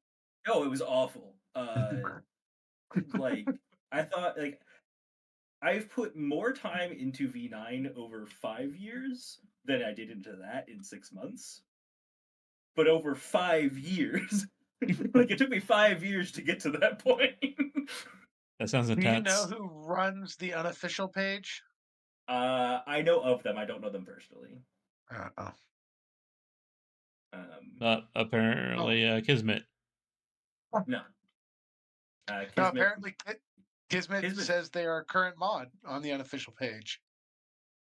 Oh, different Kismet. I thought you meant Oh Ken yeah, Walker. no, Jennifer Alley. Locally, this is Kismet, and then Ken Walker is like the other Kismet. That's fair. Sorry, Kismet. Oh. Ken Walker's on the east side of Canada in my neighboring kingdom, so he's Kismet to Yep. me. No. And also a national treasure. For those who don't know, Kismet of the Nine Blades is the author of the Mork, of EasyGuard, of the JS Orc API that does custom Orc reports for you. Amtbot, the Discord bot that lets you track Amtgard attendance in Discord servers, and is also an Orc dev who develops new features for the Orc. They're very He's a industrious. wonderful human being. That's awesome. He also has an event scholarship where he will just take some student who can't afford to go to events and just pay for them to go to events. Oh, that's really nice of him. He's a wonderful human being. I can't afford to go to events. Head up Ken Walker, see if he'll be your sugar daddy.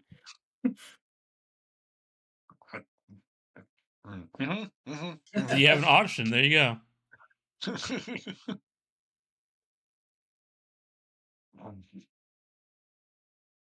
Speaking of events, who's excited about things? Gorvan, did you decide whether or not you're coming to Harbapalooza? I can't. I Oh, really no. want to. I would love to. Also, and I've been trying to get as many rules reps as we can to show up there because we've been hanging out on Discord for so long. It'd be fun to get everybody together. That would be Well, fun. I hear that the president of Amtgard International personally sponsored Harbapalooza. Yes. This is me spreading disinformation now. Yeah. That, for anybody unfamiliar, also put out the announcement for Harbapalooza, and the website was like very basic, didn't mention Amtgard at all. And he like immediately got a message from Chewy, the AIBOD president. It's like, is this an Amtgard event? Are you sponsored by a kingdom?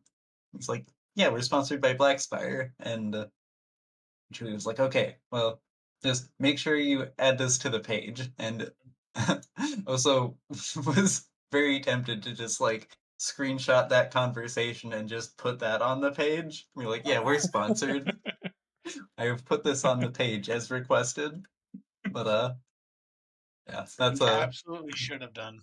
funnier to talk about than do, I'm sure. No, but no, I would love to make it out. It's a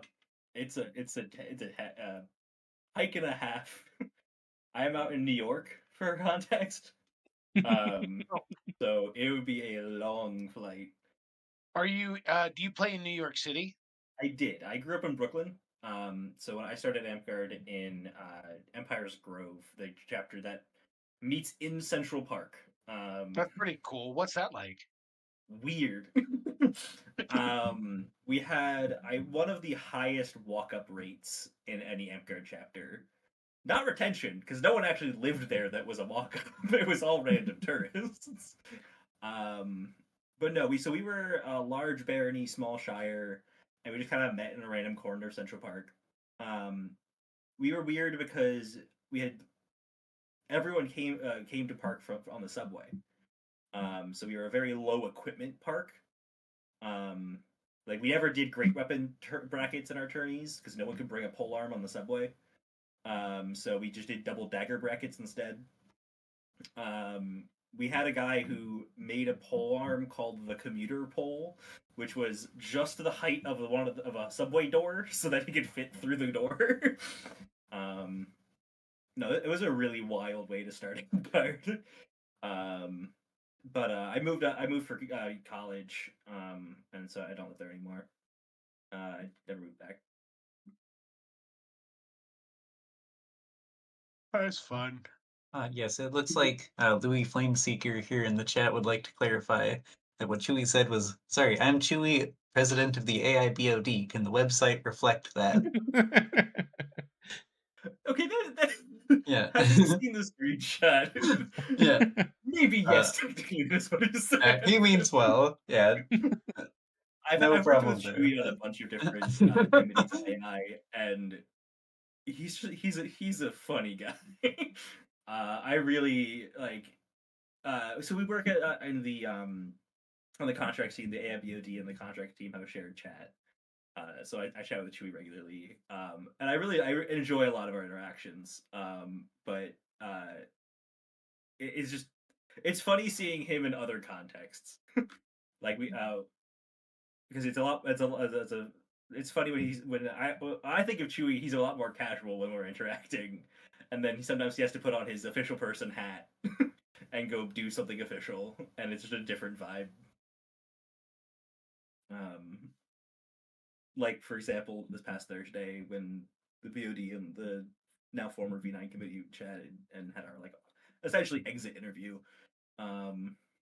It was a very different vibe than I'm used to with Chewy. Ryan, can you do me a favor? I have to use the restroom. Can you head the conversation? Sure, I can. Well, I like I can said, handle topic. I responsibility. think we still need to talk about Harpapalooza because apparently Heron is part of the Harbingers, and I had no idea about that until recently. So they probably know quite a bit about this upcoming camp out. That's true. You're part of.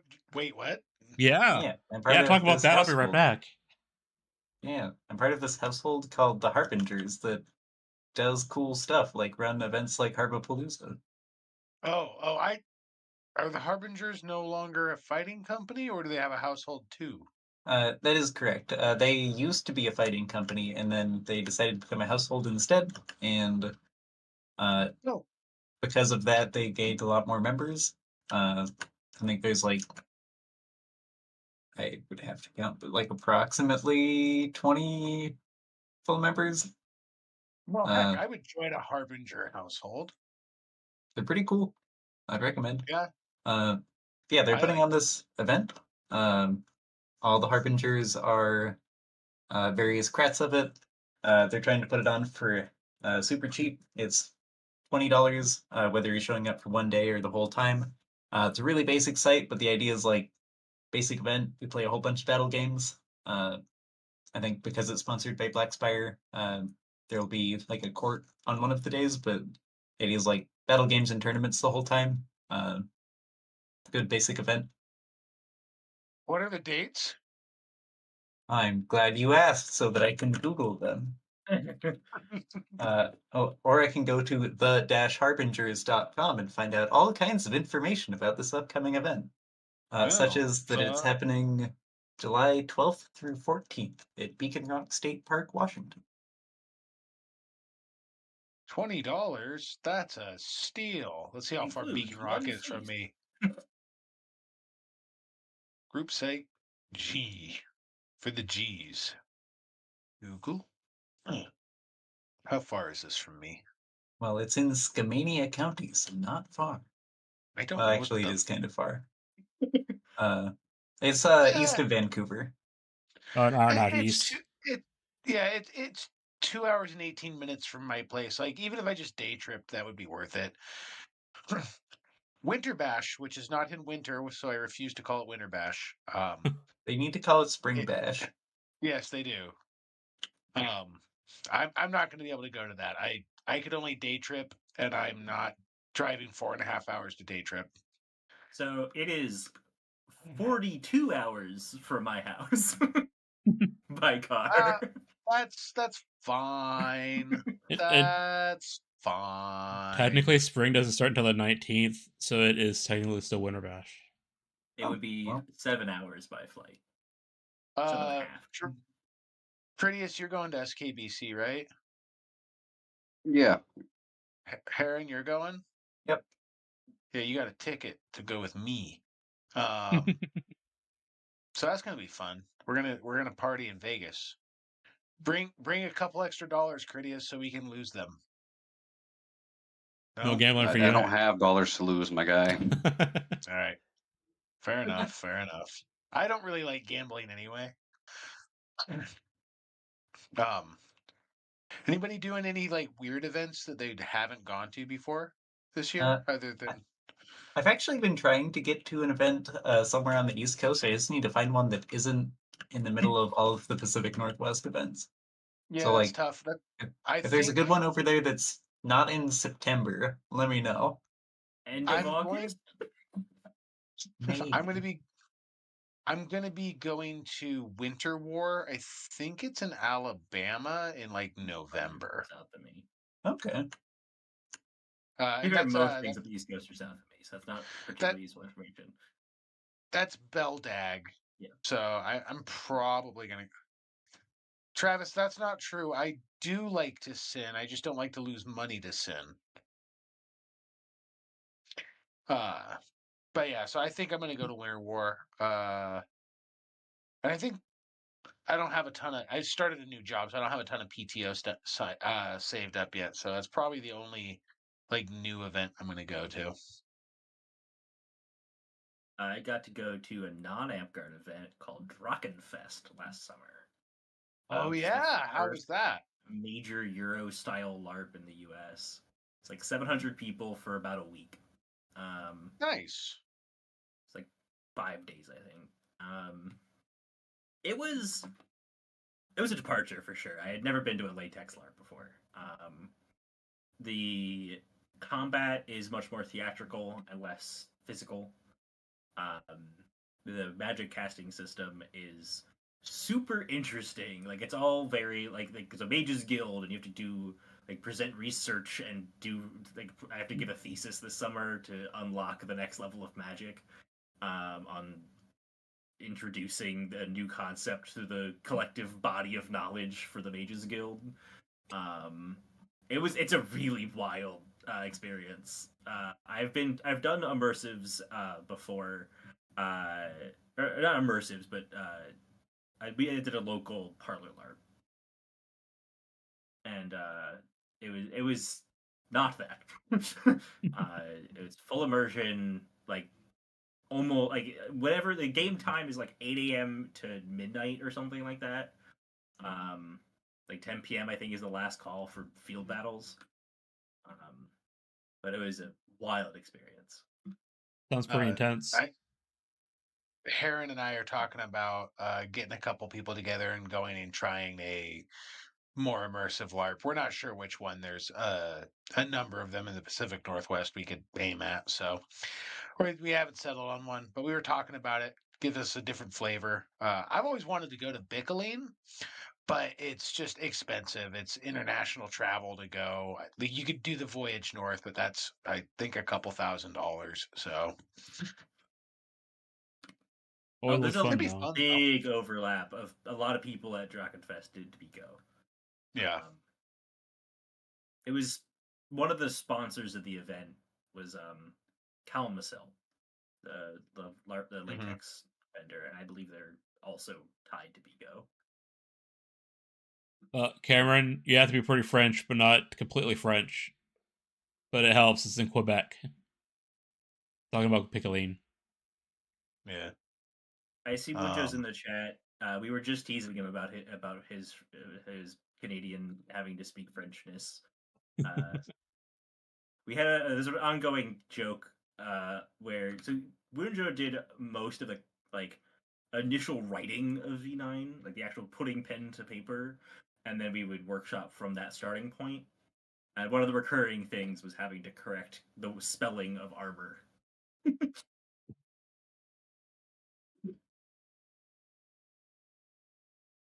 Do we got any questions from chat? Since we're running low on gas, I think. Here. Yeah, if there's any more questions about V9 or anything, we can talk more about events coming up because there are more events coming up. But yeah.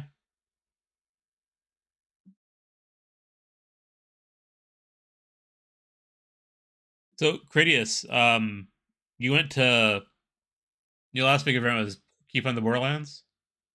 Yeah, yeah. How was that? Was your first big outside of the Northwest event? How was that for you? It was interesting. I'm glad that Darb went with me because if I'd have been alone, it would have been a lot uh, more nerve wracking. I think just because like you see people that are like really high end people like in like the fighting community and stuff. Like there's the people you see that are posted about all the time. You see them there, and you're like, well, I'd love to fight them, but it feels weird, you know. Like it's almost like meeting a semi-famous person. It's like you don't want to be that guy and go like bug them, but at the same time you want to get to learn. You want to learn what they know so you can like use it. Uh, Darb is great because he's got so much charisma that he can just make whoever like him. It's crazy. Like I've never met someone that just being by them, you can feel like the good energy of a person. It's very strange, but it's it was definitely nice to have him there for that. Um, but other than like just nerves and stuff, I had a lot of fun. There wasn't as much fighting as I thought there would be. I was told by um, I think it was Sir Nip told me that usually there is more fighting, and he wasn't sure why. Like that year specifically, it just wasn't happening. Uh, but the fighting I did get to do was nice. Got to fight some really good people. I did the Amhog Cup, which was a lot of fun. Got absolutely smoked. Not surprised there. Can you Um, get top 8? I got top 16 and no top 8 and board specifically. Nice. That's it. How'd That's you do it. against Nip? What? How'd you do against Nip? Very bad. Very bad. So when I went to keep the first time, I met Nip and I was at 9 orders of the warrior. So I was like, okay, well, I'm pretty good. I'm pretty good. And he beat the tar out of me for like 10 minutes. I'm like, dude, how many orders of the warrior are you at? He's like, oh, I'm at like 5. And I'm like, are you? No, we just talked about this. He was at 6. He remembers. And I was like 6, and I just walked away going, I okay, like I should just give up. Like and then like he takes second in the Hammer of God Cup. I'm like, oh, so 6 doesn't mean 6 everywhere. Got it. Like it was wild. I was just like, okay, okay. And then I came back and I just did you notice after fighting that level when you came back, were you sharper? Oh yeah. Yeah, I felt way sharper after I came back from Keep. That's when I went on the run where I won like 3 or 4 tournaments back to back. So, Uh, I felt real good after that. I need that actually to keep me motivated because I feed off of like this person's The better than me. competition. Yeah. I need to be better, like and stuff like that. So Nope. I was at like a point where I was just kind of bored when I went to the first SKBC I went to up in Washington. I think 2 or 3 years 22. ago. Yeah, one of 22. those. And that was actually what like helped me get back into the groove of things because I got stomped up there by everybody. And I'm like, well, this is not okay. So Yeah. I got to fix that.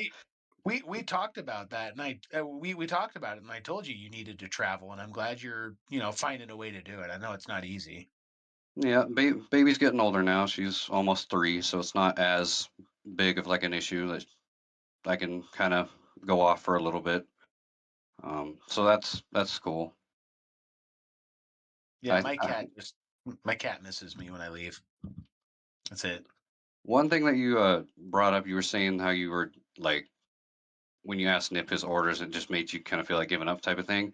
I felt that exact same way when I was down there because I was just like, these people are just leagues ahead of me, and I know they're not like they don't have warlords yet. So it makes me feel like my brain went is like if you were placed here, if you started here, would you even be a warlord type thing? So I had to like that mental hurdle was something I dealt with the entire time I was there, and that was interesting to deal with. And I think the last day I was there, I actually talked to Nip about it, and I don't remember exactly what he told me, but he basically just told me like he thinks I probably would be because he could see like the he called it the adaptability I have. Because like the first day I was there, it was like I'm getting stomped, whereas like the next day I'm doing a bit better, but like noticeably better. So I'm like adapting to the skill level there, I guess. Not very well, but like at least somewhat. Um, so his reassurance was really cool. I wish I would have talked to him like way sooner, so I just didn't have that like in the back of my head always talking to me that whole event. But it He's was what's up? he's a super nice guy. Mm. So yeah. Yeah, it Uh, was a lot of fun, and I'm glad I went. I definitely want to go back eventually, but I'm not sure when.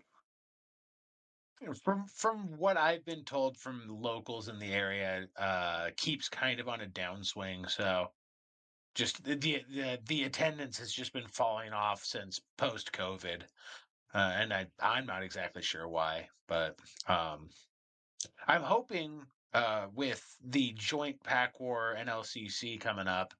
I'm hoping that we can continue that and kind of build a West Coast keep. There's no reason we need to have 3 campouts in September, like No. competing with each other, siphoning off numbers. So, Chaos Al, in chat, I think SKBC pays off the most for brand noobs because the very few Amtgard people outside SKBC are any good at teaching fundamentals. I think, um, KSL, I think I don't agree with that. Simply because there's so much information at SKBC, and at a certain point, like if you don't have a base skill set, you can't absorb everything. Um, SKBC is, I think, ideally suited towards mid and upper tier fighters, but I do recommend newer fighters go because I know I went in 2006. I started in 2002, so I was 4 years in, and I don't know if I got nearly as much as when I've gone after I was more close to mid to upper tier. But that's just there's only so much I can teach a new player once you have the base level. It's way easier to go into more abstract concepts that are harder to grasp. So I showed up to that SKBC 2017 and I'd been playing for 4 months. And while it was cool to see all of the people, like the breadth of fighting and the depth of fighting in Amtgard, I don't think I retained much of anything. yeah, it's like drinking from a fire hose at that point. Um,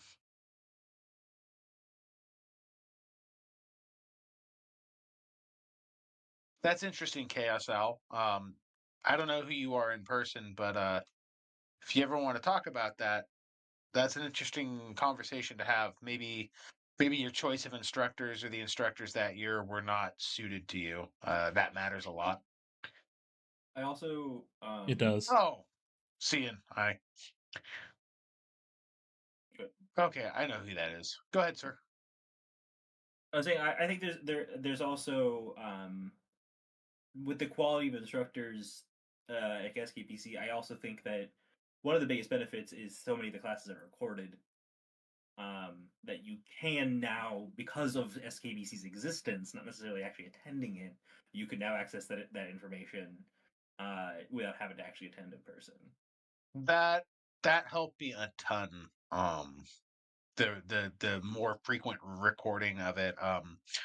In the Pacific Northwest, and this is pretty common in most parts of Amtgard, as far as I know. If you weren't part of a fighting company or you weren't part of a belted line, you weren't getting any mentorship or training or at all. Like I played for 15 years and I still didn't know how to throw a dark side. I kept punching myself in the face because nobody ever showed me. Like I one day I just extended my arm and went, Oh, that's how you throw a dark side. I've been punching myself in the jaw for the last year trying to figure this out. So literally the teaching in the Pacific Northwest while I was coming up was nothing or very little if you weren't part of an established group. Um, and then I actually what got me interested in like focusing on it was somebody posted some give me your top tens of these fighters, and one of the local warlords excluded all the other local warlords and then posted his list, and I wasn't on it, so like I wasn't even top 15, and I'd been playing for 12 or 13 years at that point, 15 years. And I was like, I've been playing for 15 years and I'm not even in this dude's top 15. And that really annoyed me, and so I started focusing on training, and the first 3 years of trying to get good was pretty much all just YouTube. So, um, and then I made some connections when I started traveling a little bit, which helped. Actually, seeing um, he he pulled up. He got the OGN, the One Grind Nation folks. He came up. They came up for a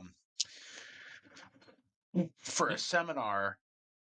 Uh, it was Delos and Death Lily and Sponge and Megiddo, and that's how That's I met it. my knight, Megiddo.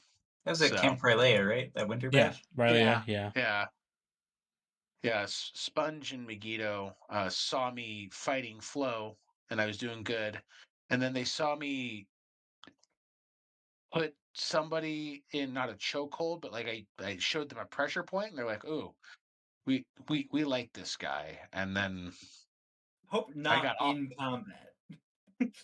no, I think we were talking about MMA or something, and I showed them something. Um, and yeah, and then I got a belt offer after knowing Noah for less than 4 hours, I think. It was really odd. This is the point where you say, no, no, no. It was the finals of the Florentine bracket. No, no, I don't think I did particularly well in that tournament. I only know Megiddo through orc work, and I've never met him in person. He's uh he's a good dude. Hmm. Chaos Out, Really? like I was saying earlier, Lily had 6 warriors at that time. Well, yeah. Once again, 6 warriors doesn't always mean 6 warriors. Yeah. Ugh. Well, I have Um, 4 battlefield prowess warriors, hell yeah, that's a start. Yeah. and This I is don't turn. this is Rufus. I He's adorable. refuse. Oh. All right, Hmm? it's late. What's up? Oh, I was going to like plug my own channel because I got SKBC videos on there. If people didn't know about that, I got DeVry and Xander's polearm class, and I got Peter the Quick's two stick class. And hopefully, I'll be able to go this year and get some more classes. Put that Oh, that'd be online. great. So yeah, that's my goal, anyways. One of the classes I'm teaching is going to be a group therapy session with Paulo. Um, it's the mental game, and we talked about it. We're like, we're going to talk about anxiety and stress and burnout and stuff rather than like functional, like this is how you structure your game and stuff. So it's going to be a group therapy session, and I don't want that one recorded, actually, because I want people to be willing to be vulnerable and not have to worry about it being on YouTube. All So right. Well, then I will not ask you if you want it recorded. I got that answer. If I was to teach a class at SKPC, I would want to teach that. I think that's one of the most like appreciated things of any just like trying to get better at fighting at all. Like the mental aspect of it, no one talks about. somebody said they didn't do have a good time at SKBC, where Seth was talking about his experience with the Kitchen crew, getting kind of split up. yeah, that coming in and volunteering, that's why. So that event that event came together because Megiddo and his crew, Flack, they didn't have a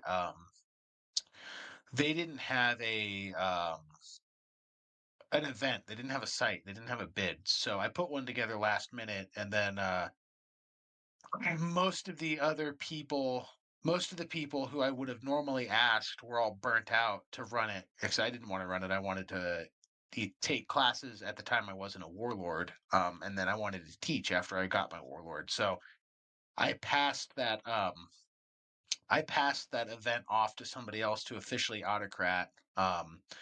And I stayed and helped, and we went through 3 different kitchen crews before the event. The first one dropped out. The second one wasn't okay with the COVID compliance stuff we wanted. And then I got a third one. And the third one asked for some friends to volunteer, some company mates, and if you're in the kitchen crew at SKBC, you're not doing much else. Because you're feeding people 3 meals a day. So, I'm sorry, Sedge, that sucks. No, Cameron, we don't take insurance, but if you want to give me $20, I'll take it. He's taking the therapy class. Ah, Um, It is 1:15 a.m. for me, so I am you going to don't have to hop need off. sleep. oh no. All right. Okay. Thank you for joining us. I really appreciate it. Your input was valuable. Thank you. I'm not going to try to be a dapper and stop you all from continuing to chat, but I am heading out. So good night, everyone. Good night. Bye, Gorban. There was one question that Val of Amtgard asked. Going back here, that maybe you can answer. Heron, what was V9 team's favorite monster to work on? What was the most difficult? Oh yeah. So, for those not familiar, the V9 monsters, we had 12 of them because the idea going in for monster was we want monsters that are okay for battle games. Because like you want to play monster in V8, you have to run it by your champion, whoever's running the game, and just like make sure your monster is fine. And a lot of champions don't want monsters in their games because all of them are like different. All of them have like weird immunities or natural armor or things that are like aquatic things that you just don't want to deal with uh, as a game runner because people are used to like the normal classes and balancing around them. So for monster, we wanted a list that was always going to be acceptable and gave people a certain variety uh, of those choices. So there is some that are pretty close to the V8 analog, like Goblin. There's some that are meant to like fulfill special roles. Like my personal favorite monster is just a really silly one, a Skeleton. Its only ability is you get Undying Will equal to your level, which is basically V9's True Grit. Like you die, you use that, you become insubstantial, and then 10 seconds later you're alive again. And then their trait is like Undead. If you die within 10 seconds of like coming back from Undying Will or becoming not insubstantial anymore, then you can't use it again. That way you're not just like standing there while somebody kills you 6 times in a row. Um, but they can use all kinds of equipment. If they use less armor, they can get as many as like 9 of these. And it's basically just this monster for people who want to go play militia. And it's a monster, but it's also like a way for people to play like Peasant Plus. And I thought that was really fun. I think the most unique one is probably Shroomkin, and I think it's one of my favorite designs because like we want we wanted all of them to be visually distinct, cover a lot of different stuff, and like I know so many people who go out there and like want to have like a mushroom hat and like basically be a cottage core druid. uh, and it had a lot of abilities from both druid and healer, and had a really unique role of like uh, you enchant your allies with a variety of enchantments, and then they use mulch, which is an ability typically associated with the druid archetype, where your allies that are enchanted kill people, and then you get abilities back. But they got really different abilities back compared to druids, so it still felt really unique. And I think it was probably, I think from the internal survey we did on the Discord server, it was one of the most popular monsters because it uses entirely abilities that normal classes have, but puts them together in a really unique way. And people like the garb for it. People like the gameplay of it. It was just a lot of fun. That does sound like a lot of fun.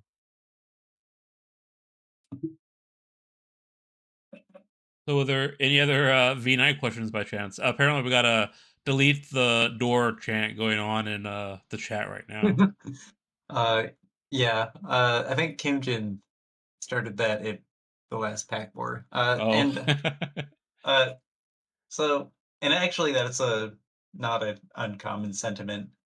Because the reason that he started doing that was that at the start of that battle game, we spent like 20 minutes, which was longer than the actual like final war game, unfortunately. Like learning what everybody's monsters did, hearing everybody list out all of their abilities and immunities, which you have to do in V8 because every monster is like really unique and different. Like people know what Goblin does, but they don't know what a water elemental does, or an orc, or like a fire giant, or whatever. Um, so that was one of the reasons why we wanted to have 12 like set monsters, is they'd always have the same abilities, and you'd say, oh well, that person's wearing a mushroom hat. They have these 5 abilities. None of them are immunities that are going to lock out my class entirely. We just get to play the game, and they're just like a weird half druid, half healer thing over there.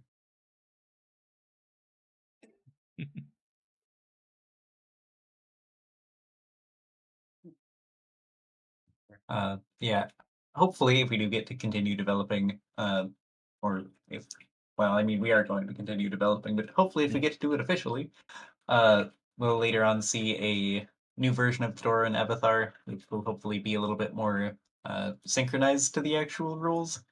From what I understand, the current one was developed sort of in parallel with V8, but a lot of like last minute changes to V8 didn't make it uh into the door. Like that's why there's mechanics that don't exist in the main V8 rulebook, like natural invulnerability, natural armor being different from magic armor, flight, uh, for example.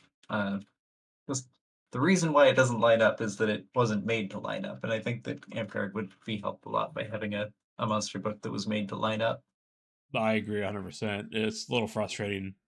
Even in like V6, it lined up a little bit more, but in weird ways. But I don't remember specifics. But yeah, I think the approach to keeping it within V9 and system would be a much better choice. So, It is good stuff not coming one, in. but I'm old. What? It's not 1 in the morning here, but I'm old. Okay.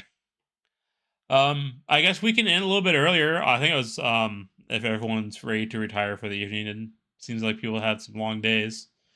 Um, First thing I would like to say before we leave, I am doing a GoFundMe for SKBC to help me make it there. I should be able to go even if I don't make the top goal, but anything that would help would be appreciated. Just sharing that link there. But yeah, I'd like to thank our guests, Critias over there, for coming on, and for DeVry, and in the brown circle with the beautiful little picture is Heron. And I really appreciate them coming on and giving their perspective, and Gorvan for coming and giving their perspective and their insight into the game. I appreciate that. So, good night, everyone. Good night. Thanks for having us.